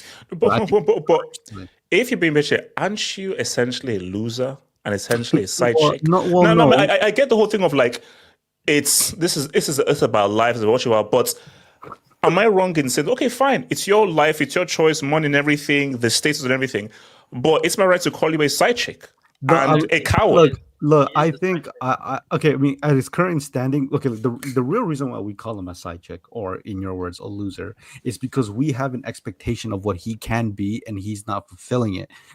Because if he was of the talent of of Brahim Diaz, let's be honest, like nobody's calling Brahim, my guy. Nobody's calling Brahim Diaz a loser or a side chick because we know his level. He's not as talented as Rodrygo. He has a role in that Real Madrid team, and it's to be a backup right winger to whoever. It's going to be a backup right to a 17-year-old. So, by the way, AK was comparing Brahim Diaz to Ribery like 6 months ago. Hey, chill. I never did that. I just said he has a little less. He only has like 6 less national team goals. But it's like I don't know. I would like. I'm sorry, but like it's one of those things that even like, for example, even today, I don't know how you guys heard the news, but Tank Davis, he's fighting Jake Paul, right? What? What? It's on. Wait. What? Yeah. Well, you can look it up after. Now, I think a lot of people are criticizing, for example, Tank Davis because we see an upside potential that he could be amongst the best boxers of his generation, right? But some guys, they don't have the vision in sports the same way us fans do, right? Like a lot of these guys come from dirt poor backgrounds, and all they want is just to make a bag and get the fuck out. And That's fair. That's fair. Yeah, and like the great Floyd Mayweather, what he said, bro, is like legacy is not gonna feed my kids. So that's a bar. That's a bar. Yeah, so I'm sorry, maybe Rodrygo. I have high hopes for. I think he can be amongst the best players of his generation. But maybe he understands. 25 years from now, nobody's gonna say his name. But if I cut to Sam, but Ricardo, my pushback is, let's say you're from Krypton or you're from like the North Pole. Have the bag, do your thing. But Ricardo, there's something about that shit. Now that shirt has been dragged through the mud, but Rodrygo, if you're Brazilian, is something about that. Rodrygo, can you zoom into my AVI quickly? Hold on. If you're Brazilian, shouldn't you want something more? Why? Like, if you're Brazilian and of that Brazilian blood, shouldn't you be about, oh no, I can't just be here for the bag. Aren't you bound to chase legacy as a Brazilian? Let's be honest. Let's be honest. When we look at Brazilian grades, there's obviously a lot, but let's say in the last, like since the 90s, Romario, Ronaldo, Ronaldinho, Rivaldo.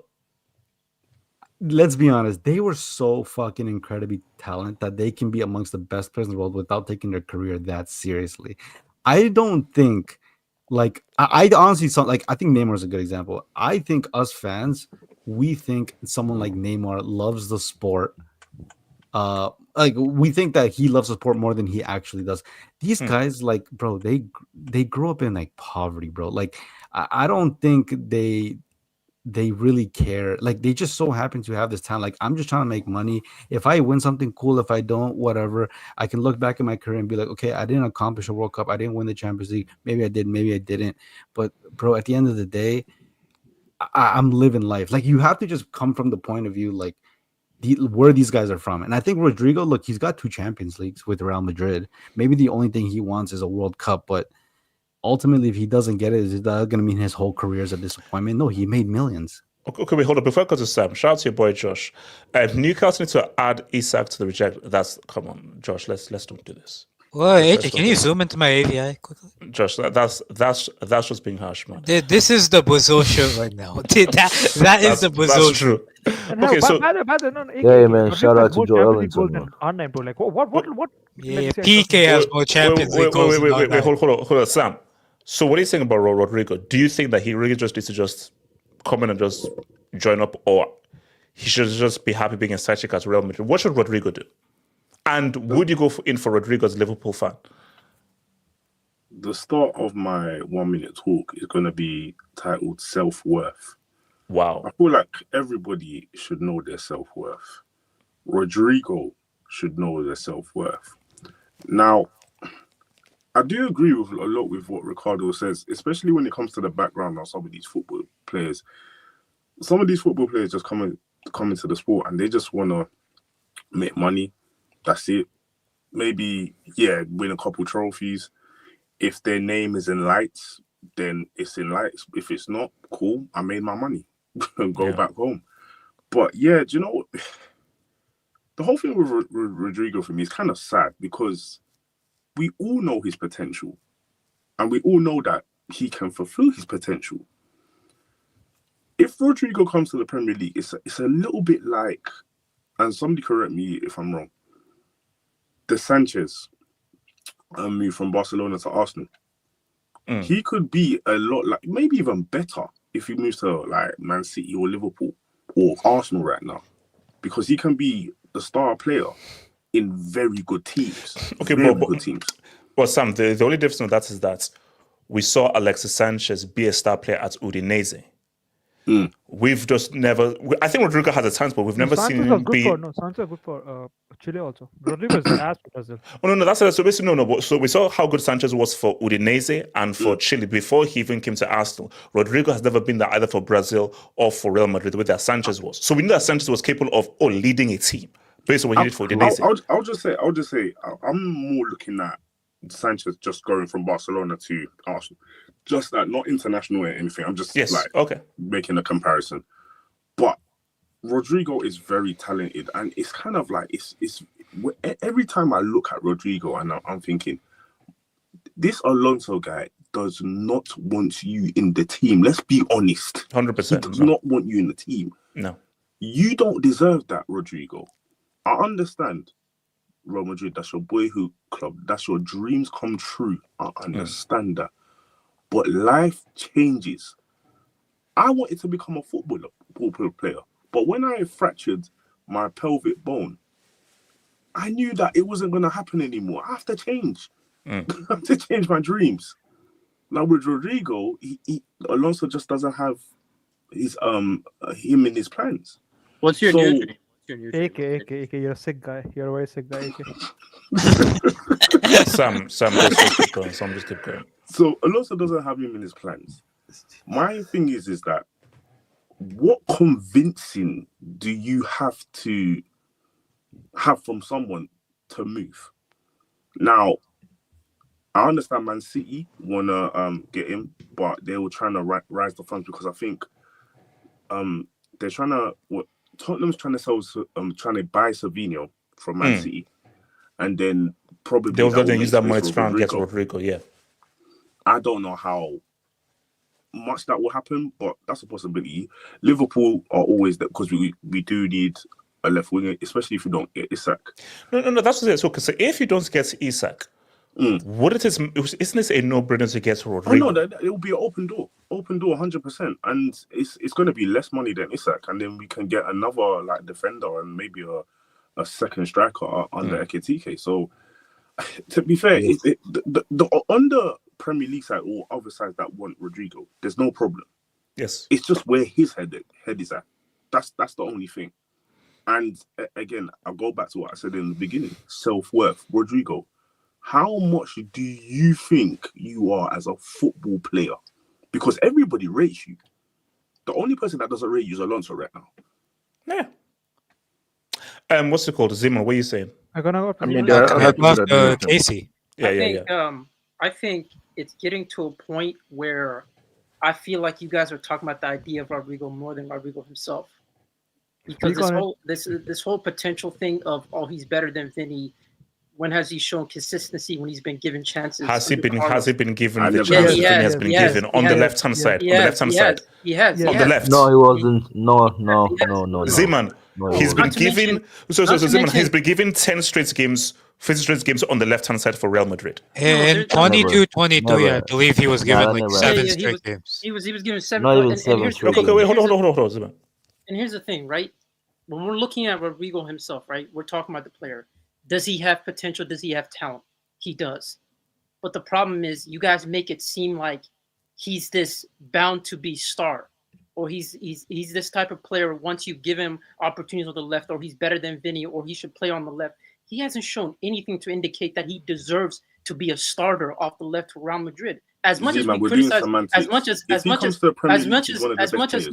want to say, if you want to say he would have gotten more opportunities than other clubs, I get where you're coming from. But again, even on the right hand side, you have the likes of Brahim Diaz, who I don't think is necessarily a right winger. You have the likes of Franco, who's more of an attacking midfielder. So everyone playing on the right hand side is not a natural right winger, including Rodrygo himself. So the opportunities at hand, when you talk about the front lines, there aren't that much opportunities. Second, I don't think it's necessarily about he's getting paid well. He would get paid even better if he was a main man for an EPL team. Would he not? If he makes a transfer, you think they're not? Wait. They're So not gonna match it, or so Zeman, are you saying that he's not good enough to be a first option at a City or a Liverpool?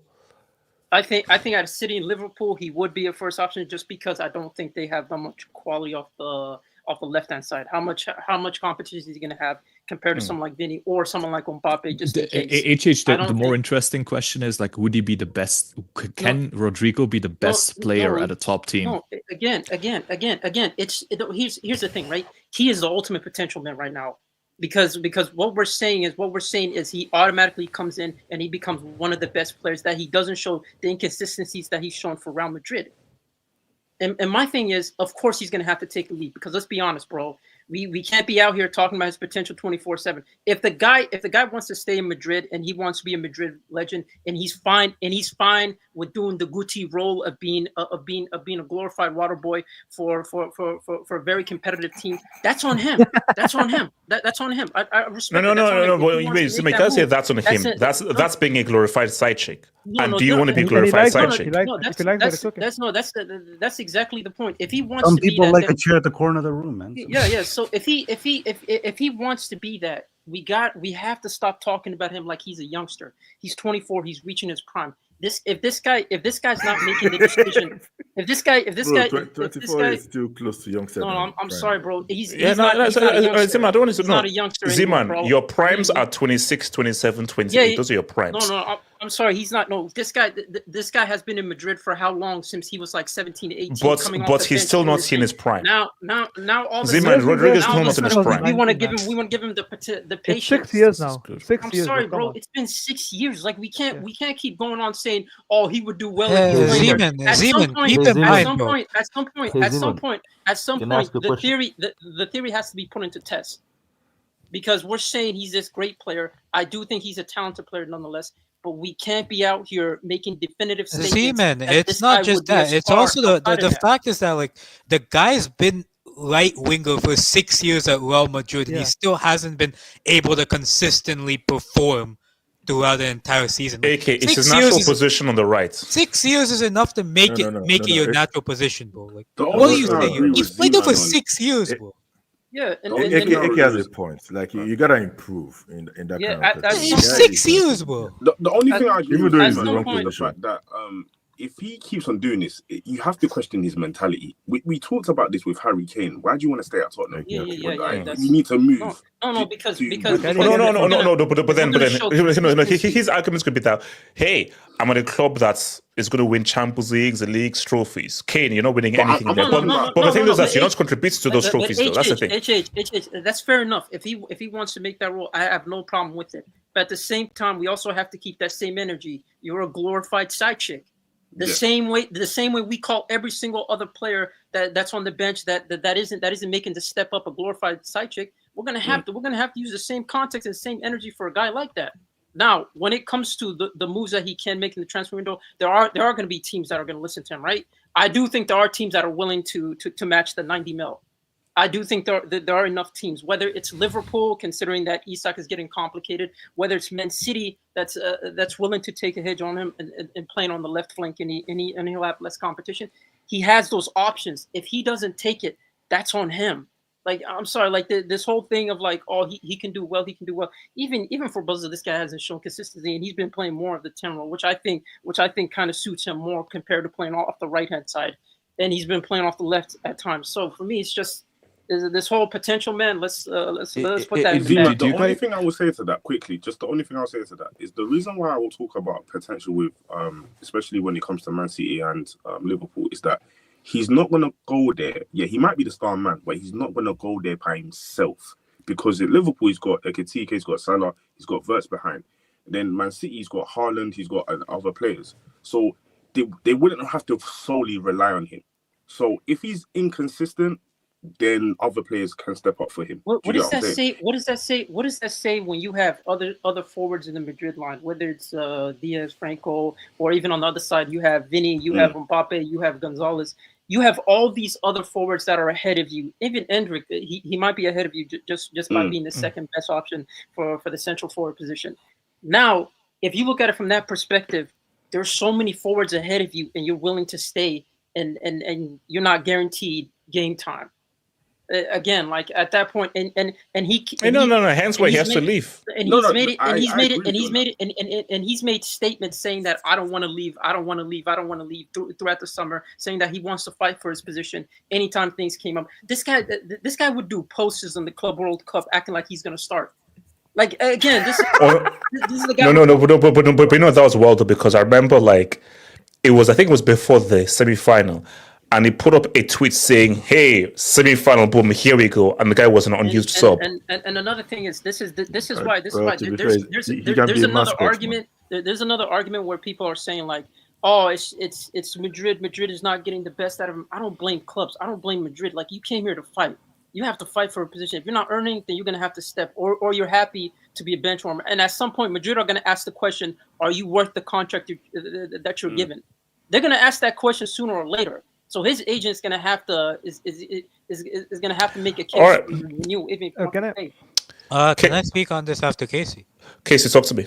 Yeah. So the question is that if can I he's speak gonna on this after him? if he's gonna leave right this season, that's the main question. So basically, so what should Rodrygo do? Since he's looks like he's not going to be part of Alonso's plans. Like from what I'm reading, like I don't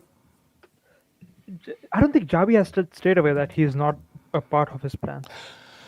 Casey, he played, I think, 6 minutes through the whole Club World Cup, and he was an unused sub.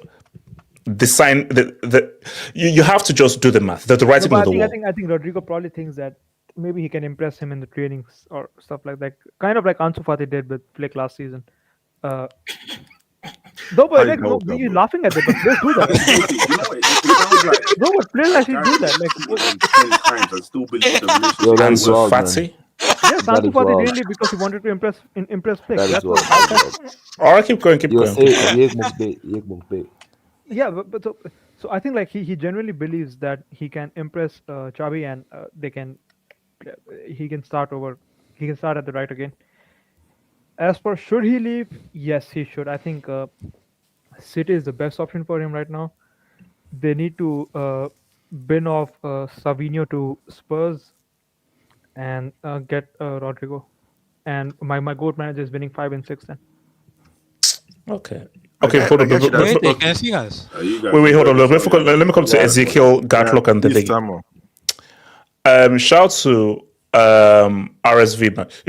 Peace out, Samuel. La Liga is so unfair. Southampton made more TV money than Atletico during 24-25. It's about time Real Madrid fans need to fully accept their league protects them. No, it's not. Okay. Casey, what was your response? Madrid, Barca don't get even like right now. I think 20 or 10% of their revenue from TV deals. It's mostly like sponsorships and stadium income. Yeah, Madrid is earning. How and Casey, they have paperwork to prove this. They probably going to. So since these clubs are fan owned, unlike the thugs who own your club, they actually release financial statements. Yeah, unlike Chelsea. Does Chelsea have any relation to Israel, by the way? Casey, Okay, but by the way, Ricardo, are you noticing something? Ricardo, are you noticing something that Mbappe Virgil. is kicking out That's a the Latin American players, sorry, Oh South yeah, American players this from this Madrid is also. There's this a is out of pattern. character, man. This is what he does. Leave like Messi's daddy's trying to get revenge, bro. Let Messi's daddy get his trophies, bro. You know the crazy part. You know the crazy Let's part. Messi's daddy live. No, in case you know what the crazy part is. I thought maybe it would have been okay, a little South American ties, but a little skin complexion too. But now he's kicking out his own brothers. This is crazy. All right, No. you can't put anything on Messi's daddy, bro. No. Wait. Can I say No, hold on. Ezekiel, go for it. Ezekiel. No, $105. Well, you see about the Ezekiel. Okay, So about the- Rodrygo, what should he do? Like, about the Rodrygo situation, I mean, Yes. you should just take a hint. Clearly, Alonso doesn't rate you. I mean, you've been an unused sub for the past 3 to 4 games, if I'm not mistaken. Like, the only game that he started was the first game against Al Hilal in the Club World Cup. But after that, he's been treating you like shit. Like, seriously. I mean, just take a hint. I mean, have self-worth. I mean, and I think you guys are being a bit too harsh on Rodrygo because How so? Because No. Don't look at me. Don't look at Zeman. Don't talk to me. Zeman called him a bum-ass loser. So don't look at me. I didn't call him a bum ass loser. I just said he's a bum. But I'm paraphrasing. Yeah, I think he was being a bit too harsh there because has he been given a proper chance on the left? Like, let's say a string of 10 to 12 games on the left hand side. And you might arguably that Rodrygo has performed better than Vini for Brazil. If I'm being honest with you. And okay, you know what? Actually, hold so on. how can he be ass? No, that's like saying, oh, we were having a classy break over a classy break. That's not missing. It's not saying much that he's performed better than Vini. That's not saying much. You can still be ass and do better than Vini. That's all. That's the reality, though. Ass is too clean and shit. So, okay, Zeman, can I ask you a quick question? Who do you rate more, Rodrygo or Nico Williams? I think Rodrygo's more talented than Nico Williams, without a shadow of a doubt. Okay, cool. So like about the Rodrygo situation, it's like I think you should just leave. Wait, hold on. So what's the point of that question? Press him. He's trying to catch me. Listen. So why you can't just ask the question? He answers it, then you just start saying, "Oh well." No. Why did you ask the question? Okay, I asked the question because the way he was talking about Rodrygo, like it seemed like he clearly didn't rate him enough. So that's why I asked the question to see where. But is Nico Williams the right yardstick? Wouldn't a better question be Kivicha, Vini, Leao? Actually, Nico Williams, he can play both positions, left and right. Yeah, but I don't think Nico Williams is that. I don't think he's a better talent though. Overall, I think he's. Yeah, like is Nico Williams better than Leao? Is Nico Williams better than Kivicha? Well, Leao, I don't know about that. Leao, I don't know about Leao, but clearly yes, Kivicha is better than Nico Williams. That's for sure. But Leao, I mean, how good is Leao Nico Williams really? is a scrum. He's an absolute scrum. He's not. He's garbage. Can you drop the break? Yeah. Abdallah, you can't just come in here and then just start interrupting people, bro. So let's just relax, bro. I'm just giving my. Insults. Okay. So okay, hold on. Gatlop, talk to me. Gatlop. Can I go after Gatlop? First of all, you are the most shameless human being I've ever seen on Twitch, on YouTube. Because I'm sorry, bro. I went to go and see that Mbappe penalty, and that was what you were hyping. The way this guy said that, he cut back and blah blah blah, he won the penalty, bro. No, wait, hold up. He did actually. No. The point I was making was, the whole point was because that's why Messi's daddy needs to play on the right rather than down through the middle. It's enough. That's the way he won a penalty was coming in from the right. I'm not getting an argument. Okay, all right, good. Okay, first of all, and second of all, bro, why do you still do the hangout on Twitch? Like, I'm the only viewer there. Like, you can just... Look, it's for whatever they. Oh no, I'll tell you why. He's trying to get up Fabrizio right now. No. First of all, every Twitch goes up. It helps to make clips, which you can do on YouTube. So there's a thing on Twitch where you can do a clip and it gives you the last 30 seconds, so it helps. So whenever I'm doing this, I'm going to Twitch. You can do that on YouTube. No, you can't do it on YouTube. You can't do it on YouTube. You can do it on YouTube. YouTube doesn't have a device where you press one button and it clips the last 30 seconds. YouTube doesn't have that. Yeah, that's true. Then what was the point of that clip button under your videos? That means it's useless. Then. No, I've tried to do it. It's trash. It's trash. Yeah, it's I've been trash. doing that for all the members Hangout. Man. Okay, now to the Rodrygo point. Look, the way I see it is look, I know this cutesy stuff that Ricardo said about staying on the bench, winning trophies and whatnot. It's true. You can do that. But the way I see it is to be a bitch or not to be a bitch. Because I'm sorry, for Rodrygo, at least Lucas Vasquez was like during that trippy time, he was at least playing in his position. He was playing on the right and whatnot. Rodrygo, you're not even playing you're not even second choice for the left position.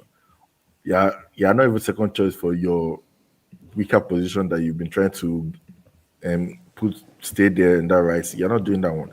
You couldn't stay in this left. They moved you to the middle. You couldn't stay in the middle.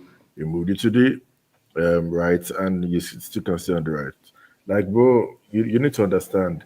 As long as there's replacement, like Gonzalo Ramos to get ahead of you, bro. Some dude came from the academy to get ahead of you. Henry could get ahead of you. Gonzalo Garcia. And now, Damn bloody fool. Okay. Anyway, and this masturbator came from Argentina that is going to be on the right hand side. Like that guy is getting ahead of you. So, what?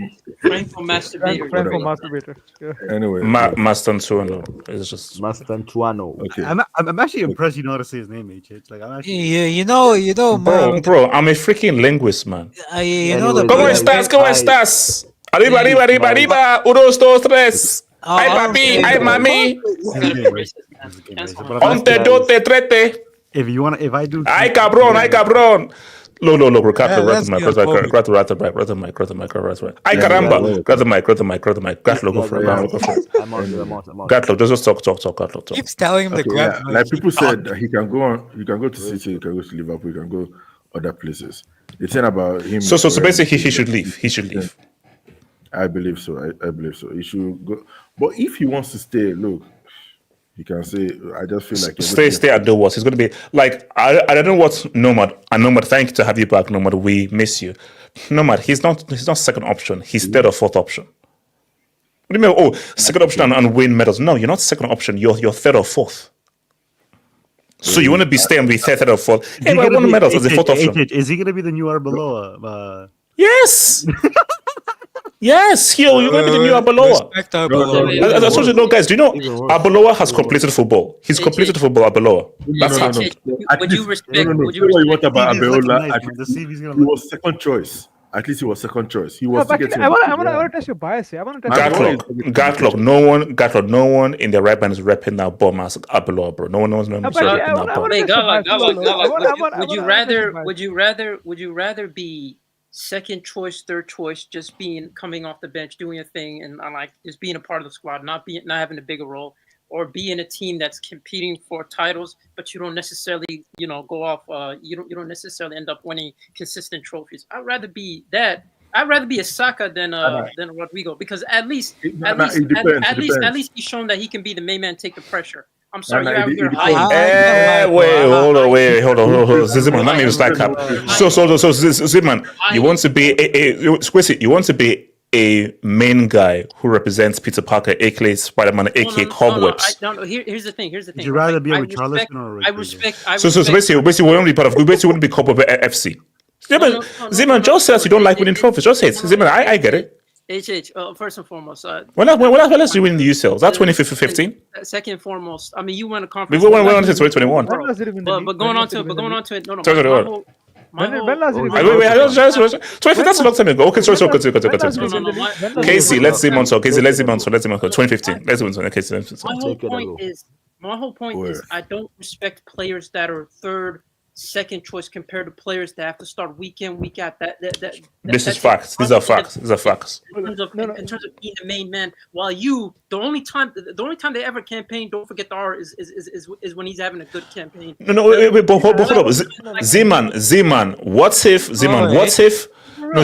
if Rodrygo wants to be a side chick? What if he wants to be a loser?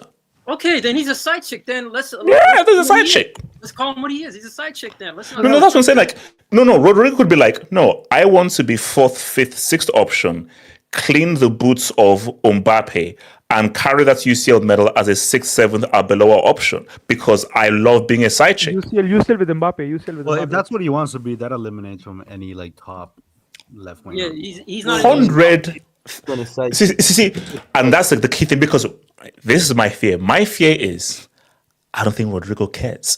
Because one thing Ricardo says that I'm beginning to believe is that Rodrygo cares more about I'm just at Real Madrid and I will deal with whatever comes with it than I want to prove I'm one of the best in the world. I don't think Rodrygo cares about proving he's one of the best in the world in his position. Then why is he showing? Hold on. Gatlock. But here's the problem. It's like what Ricardo said. How long will it be until they look at his wages and be like, yeah, you need some good talk? How long would that take? Bro, when he now goes to another club, how will he now remove that bitch energy from him? Because but here's the thing though. Wait, hold on. Gatlock, here's the thing though. If I'm Xabi Alonso, it's very stupid just to let go of Rodrygo. Because I think Xabi Alonso knows that this is a great squad player. He may not be my first, second option, but as an option, he's a great option to have. For Rodrygo, you've got to try and want to be a first option. But if you're Xabi Alonso, I want a Rodrygo in my squad. I want him as a potential option. I can't disregard that. I mean, look, it's hard, if I'm being honest with you. Because Vini and Mbappe, how often do they get injured for them not to play on their left-hand side? That's the thing. So, even if you want to... because the issue... Messi, Gatlock, he's screwed. Vini and Mbappe on the left. Through the middle, you have Mbappe or Gonzalo Garcia. On the right, you've got Masantuona, and then you've got Brahim Diaz. Where is... Or you have the Turkish ghoul. Where the heck is this guy going to play? No. The problem is same with Barcelona too. We are facing the same problem with Marc Casado. Because we have too much talent in the midfield, now we can't get whom to bench and whom to play. To balance the book. Well, he's gonna have to make a move because I don't balance. Okay, what's it called? AK West saying. Casado isn't as talented as Rodrygo. Yeah, he's not. First of all, can you zoom into my AVI quickly? No. Please. No. I said no. You asked me and I said no. Continue. HH, will you zoom into my AVI? Yes. No, I won't. Zoom into Baddie Boy's AVI. If you don't zoom in, you hate Indians, so zoom into okay. So he hates Indians. Okay. So AK, can you move over? So I'll just grab the mic from me. Okay. Yeah, man. First of all, man, shout out to Ajesh Gupta, man. For a lot of comments. No. Casey, of course it's not wrong, but that's the beauty.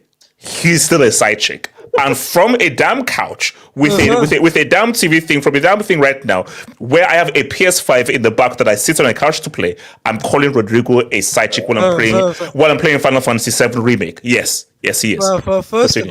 First of all, why? Wait. Good game, by the way. Wait. Hold on. AK. No. HH, I want to tell you something. Before calling us couch potato, have you the capacity to run 10 kilometers with me? Then call me a couch potato. You can't match my stamina. I can run 20 kilometers. So First of all, you'll never walk alone. I'm sitting on my bed, not a couch, so fuck you. Damn! I felt that. Jesus Christ! This guy turned 21 and he turned into a demon, man. Yeah, I mean, bro, like let's say 21 with an attitude, bro. Yeah, continue. in terms of Rajesh Gupta, man, That's Indian on India crime, man. In case, you can't be saying that. Bro, I told you, new rules. Friendly fire still gets you booked, so anything like that. So yeah, man, I think he might need to. He might need to leave. Here's the thing, man. I agree with Z, man. Like, I think the problem with Rajesh is that the guy can't. Here's the thing. Rajesh has played. I'm gonna start missing dudes. Keep going. Rajesh has played 6 years in the right wing position. 6 years. Ever since he came to Real Madrid, okay, I'll call him Rodrygo from now on. Rodrygo, thank you. From now on, Rodrygo, since he came to Real Madrid, his position has been right wing because whether it was Vinny or Hazard, like they all played left wing ahead of him. So he's had enough time to, Wait, AK, that fat guy played ahead of Rodrygo. Yes. He's had enough time, whether it's right or not. He's had enough time to adjust to his right wing position, and I'm not expecting him to get like Vinny numbers, 20 goals, 20 assists type numbers. At least be like show some level of consistency on the right wing. Like this guy, I remember when he scored against Atletico Madrid. Like I think it was this January, this February, something like that. Like he scored against Atletico Madrid, and they were saying he's the most underrated player that Real Madrid have. You know, he didn't score in the league after that. Right? Wow. You know, I swear, like there's a stat that he's gone like he went like 20 games after that, like goalless in goalless for 20 games straight. Like that's what I'm telling you, right? Like, right? I just think he's just. It's just like he hasn't shown enough consistency for me to be like this guy can be the number one option of a team, like a Man City, like a Liverpool, like an Arsenal. I mean, it's all good to try and see what he can do there, and he's definitely an option for any club that wants a left winger there. But it's just like, bro, like 90 mil for Rodrygo, he's gonna come in instantly and be the best left winger in the Premier League. Like, I mean, considering the level of left wingers in that league, but like, it's just I don't see it with him. Is it not, bro? Is it not actually? No, it's not. No, it's not. No, it's Marwadi.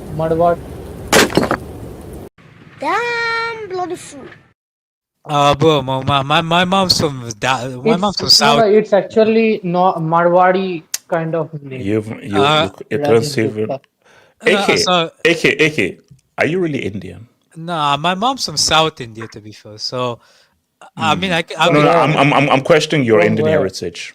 Damn, bro. Tamil Nadu, Kerala. He's at least half Indian, bro.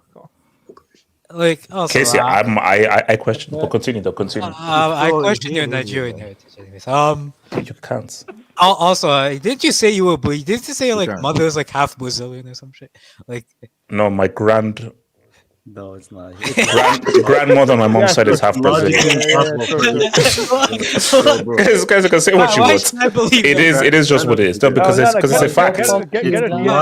My grandmother on my mom's side is half Brazilian. So you do the math. No, Casey. No, Casey. If you're so smart, Einstein. My grandmother on my mom's side was half Brazilian. So figure it out, Mr. Plato Aristotle. It is pull up splashes comments. No, you want me to AK, I don't believe you're Indian because you made up a fake Indian name. So AK, all this time you've been lying. Let me speak. You want me to prove that I'm half Indian? Do I look half Indian, bro? No. You bum ass. No. Wait. Oh, I'm sorry. I looked at you and you don't look half Indian. No, he just doesn't look at I'm sorry. Also, by the way, AK, there's a troll who keeps trolling me that somehow he's got footage. He's got an image of you as his profile pic and everything. I don't know how he got it, but yeah, it's. I'm also it's wearing a Chelsea shirt. If you didn't see, by the way, so that yellow shit. I mean, Why not Marseille, man? sorry. that's at home. I only have Chelsea shirt. Wait, hold on. I know what we're trying to bring you back, but is this a brick? Bro, my mom is Indian and my dad is not, so I'm happy.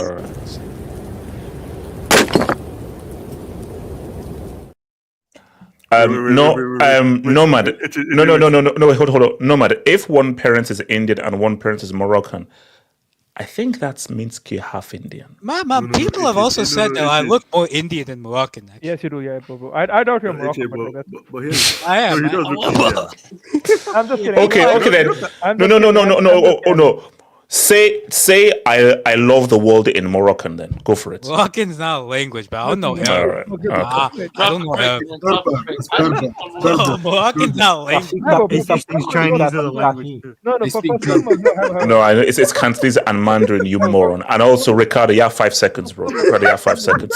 Yeah, but can I continue on Rodrygo? Ricardo, you have 3 seconds to change By the way, that. you choose the wrong club. It's your actual club who's. Wait. Okay. Can I continue on Rodrygo? Aki, go for it. Yeah, so like I just ultimately like if he leaves, it has to be to like a place where he he continuously gets a starting spot. But I doubt like bro. People keep saying this guy's like a top 3 left winger, bro. Like I don't think he has the consistency. Who else is to go in this whole? You're funny thing about Rodrygo is that if you just change the Y to an I, he's Spanish. If you just change the Y to an I, True, he's true, very Spanish. true. Yeah, true. He has Portuguese ancestry. True. I mean, yeah. Gartlock, thank you for that amazing insight, Gartlock. Abdallah, can you just mute your mic? Zombies, talk to me. What are you saying? Yeah. All right. So if I'm Rodrygo, I will leave. Like I will leave. The question he has to. What if your genetic code means that you're inherently a side chick? What if your genetic code says side chick? Do you still leave? That's crazy genetic code. I mean, look, it's up to him. Look, if he want to stay, be a bitch boy at the end of the day, and be a side bitch for the rest of his life, then let him be. You know, you can't. It's that saying: don't save him. You don't want to be saved. Don't save him. Look, it is what it is. But are you quoting J. Cole? He's quoting J. Cole. I was about to say, I know that from somewhere. Yeah, J. Cole. All right, that's a J. Cole. Hold up. And he's still the best rapper out of Drake and Kendrick. I don't care what says. He is. J. Cole is still the best rapper. He's still the best rapper. Zombies continue. But no, look, if he want to be a side boy and be on the bench for the rest of his life, then like I said, so be it. But at the end of the day, he has to realize that, you know, Xabi is not gonna pick him. So Xabi, he sees him as either a second, third, or fourth pick, and that's not. Okay. Zombies, with the players you see there, do you think Xabi is wrong to treat Rodrygo this way? Do you think he should appreciate him more, or do you think there's just better talent? A little bit of both, but I'll say this: you have to question Rodrygo on his consistency because he's been there for 6 years, correct? Yes. So the question, you know, remains, you know, has he been consistent those 6 years as a right winger? Me personally, I don't think so, and that's what makes Xabi realize that, you know, he's not good enough. So that's why he got, you know, those other players to be on the right wing, and it's like too, you're not gonna beat Vinny, you're not gonna beat Mbappe at the end of the day. So to me, he should leave. He should leave. But I'll say this too. Rodrygo has to ask himself, you know, do you still want to be that player, that dude at the end of the day? Because this is what I call a mentality thing. Like, you have to. Yeah, you have to want it. Yeah, you have to want it. Because I'll give you a good example, right? Take it with Vinny. Remember how he wasn't all that good back then, and now look at him now. You now have to dig deep and now realize that you have to want it. Not everything is going to be given to you. at the end of the day. Wait, hold on. Let me research the boy. Him. Rodrygo isn't even better than Nani. HH overhyped. Rodrygo's better than Nani. Like. Okay, what are we doing here? Rodrygo's better than Nani. I mean, is he really? Is he really? Okay, hold on. Let's go for it. Nani was. I'll say this too. If Xabi happens to get rid of Rodrygo, it'll have to be because Rodrygo wants to move. And if I were him, I would move to either Liverpool or Manchester City. And what about Chelsea? What about Chelsea? Would you? Casey, did I ask Casey? I didn't ask you. Casey, I didn't ask you. Mute your damn mic. I got a question, HH. Yes, sir. When are we gonna have that discussion about Mo Salah's legacy in the Premier League and where he ranks? Yeah, we gotta have that discussion, bro. You gotta have that discussion. Oh no! It's coming. It's probably come on this side or something. I'm ready for my Ronaldo Salah debates. Guys, on that note, I'll see you guys in the next one, man. He's made $110 and he's. Oh, okay.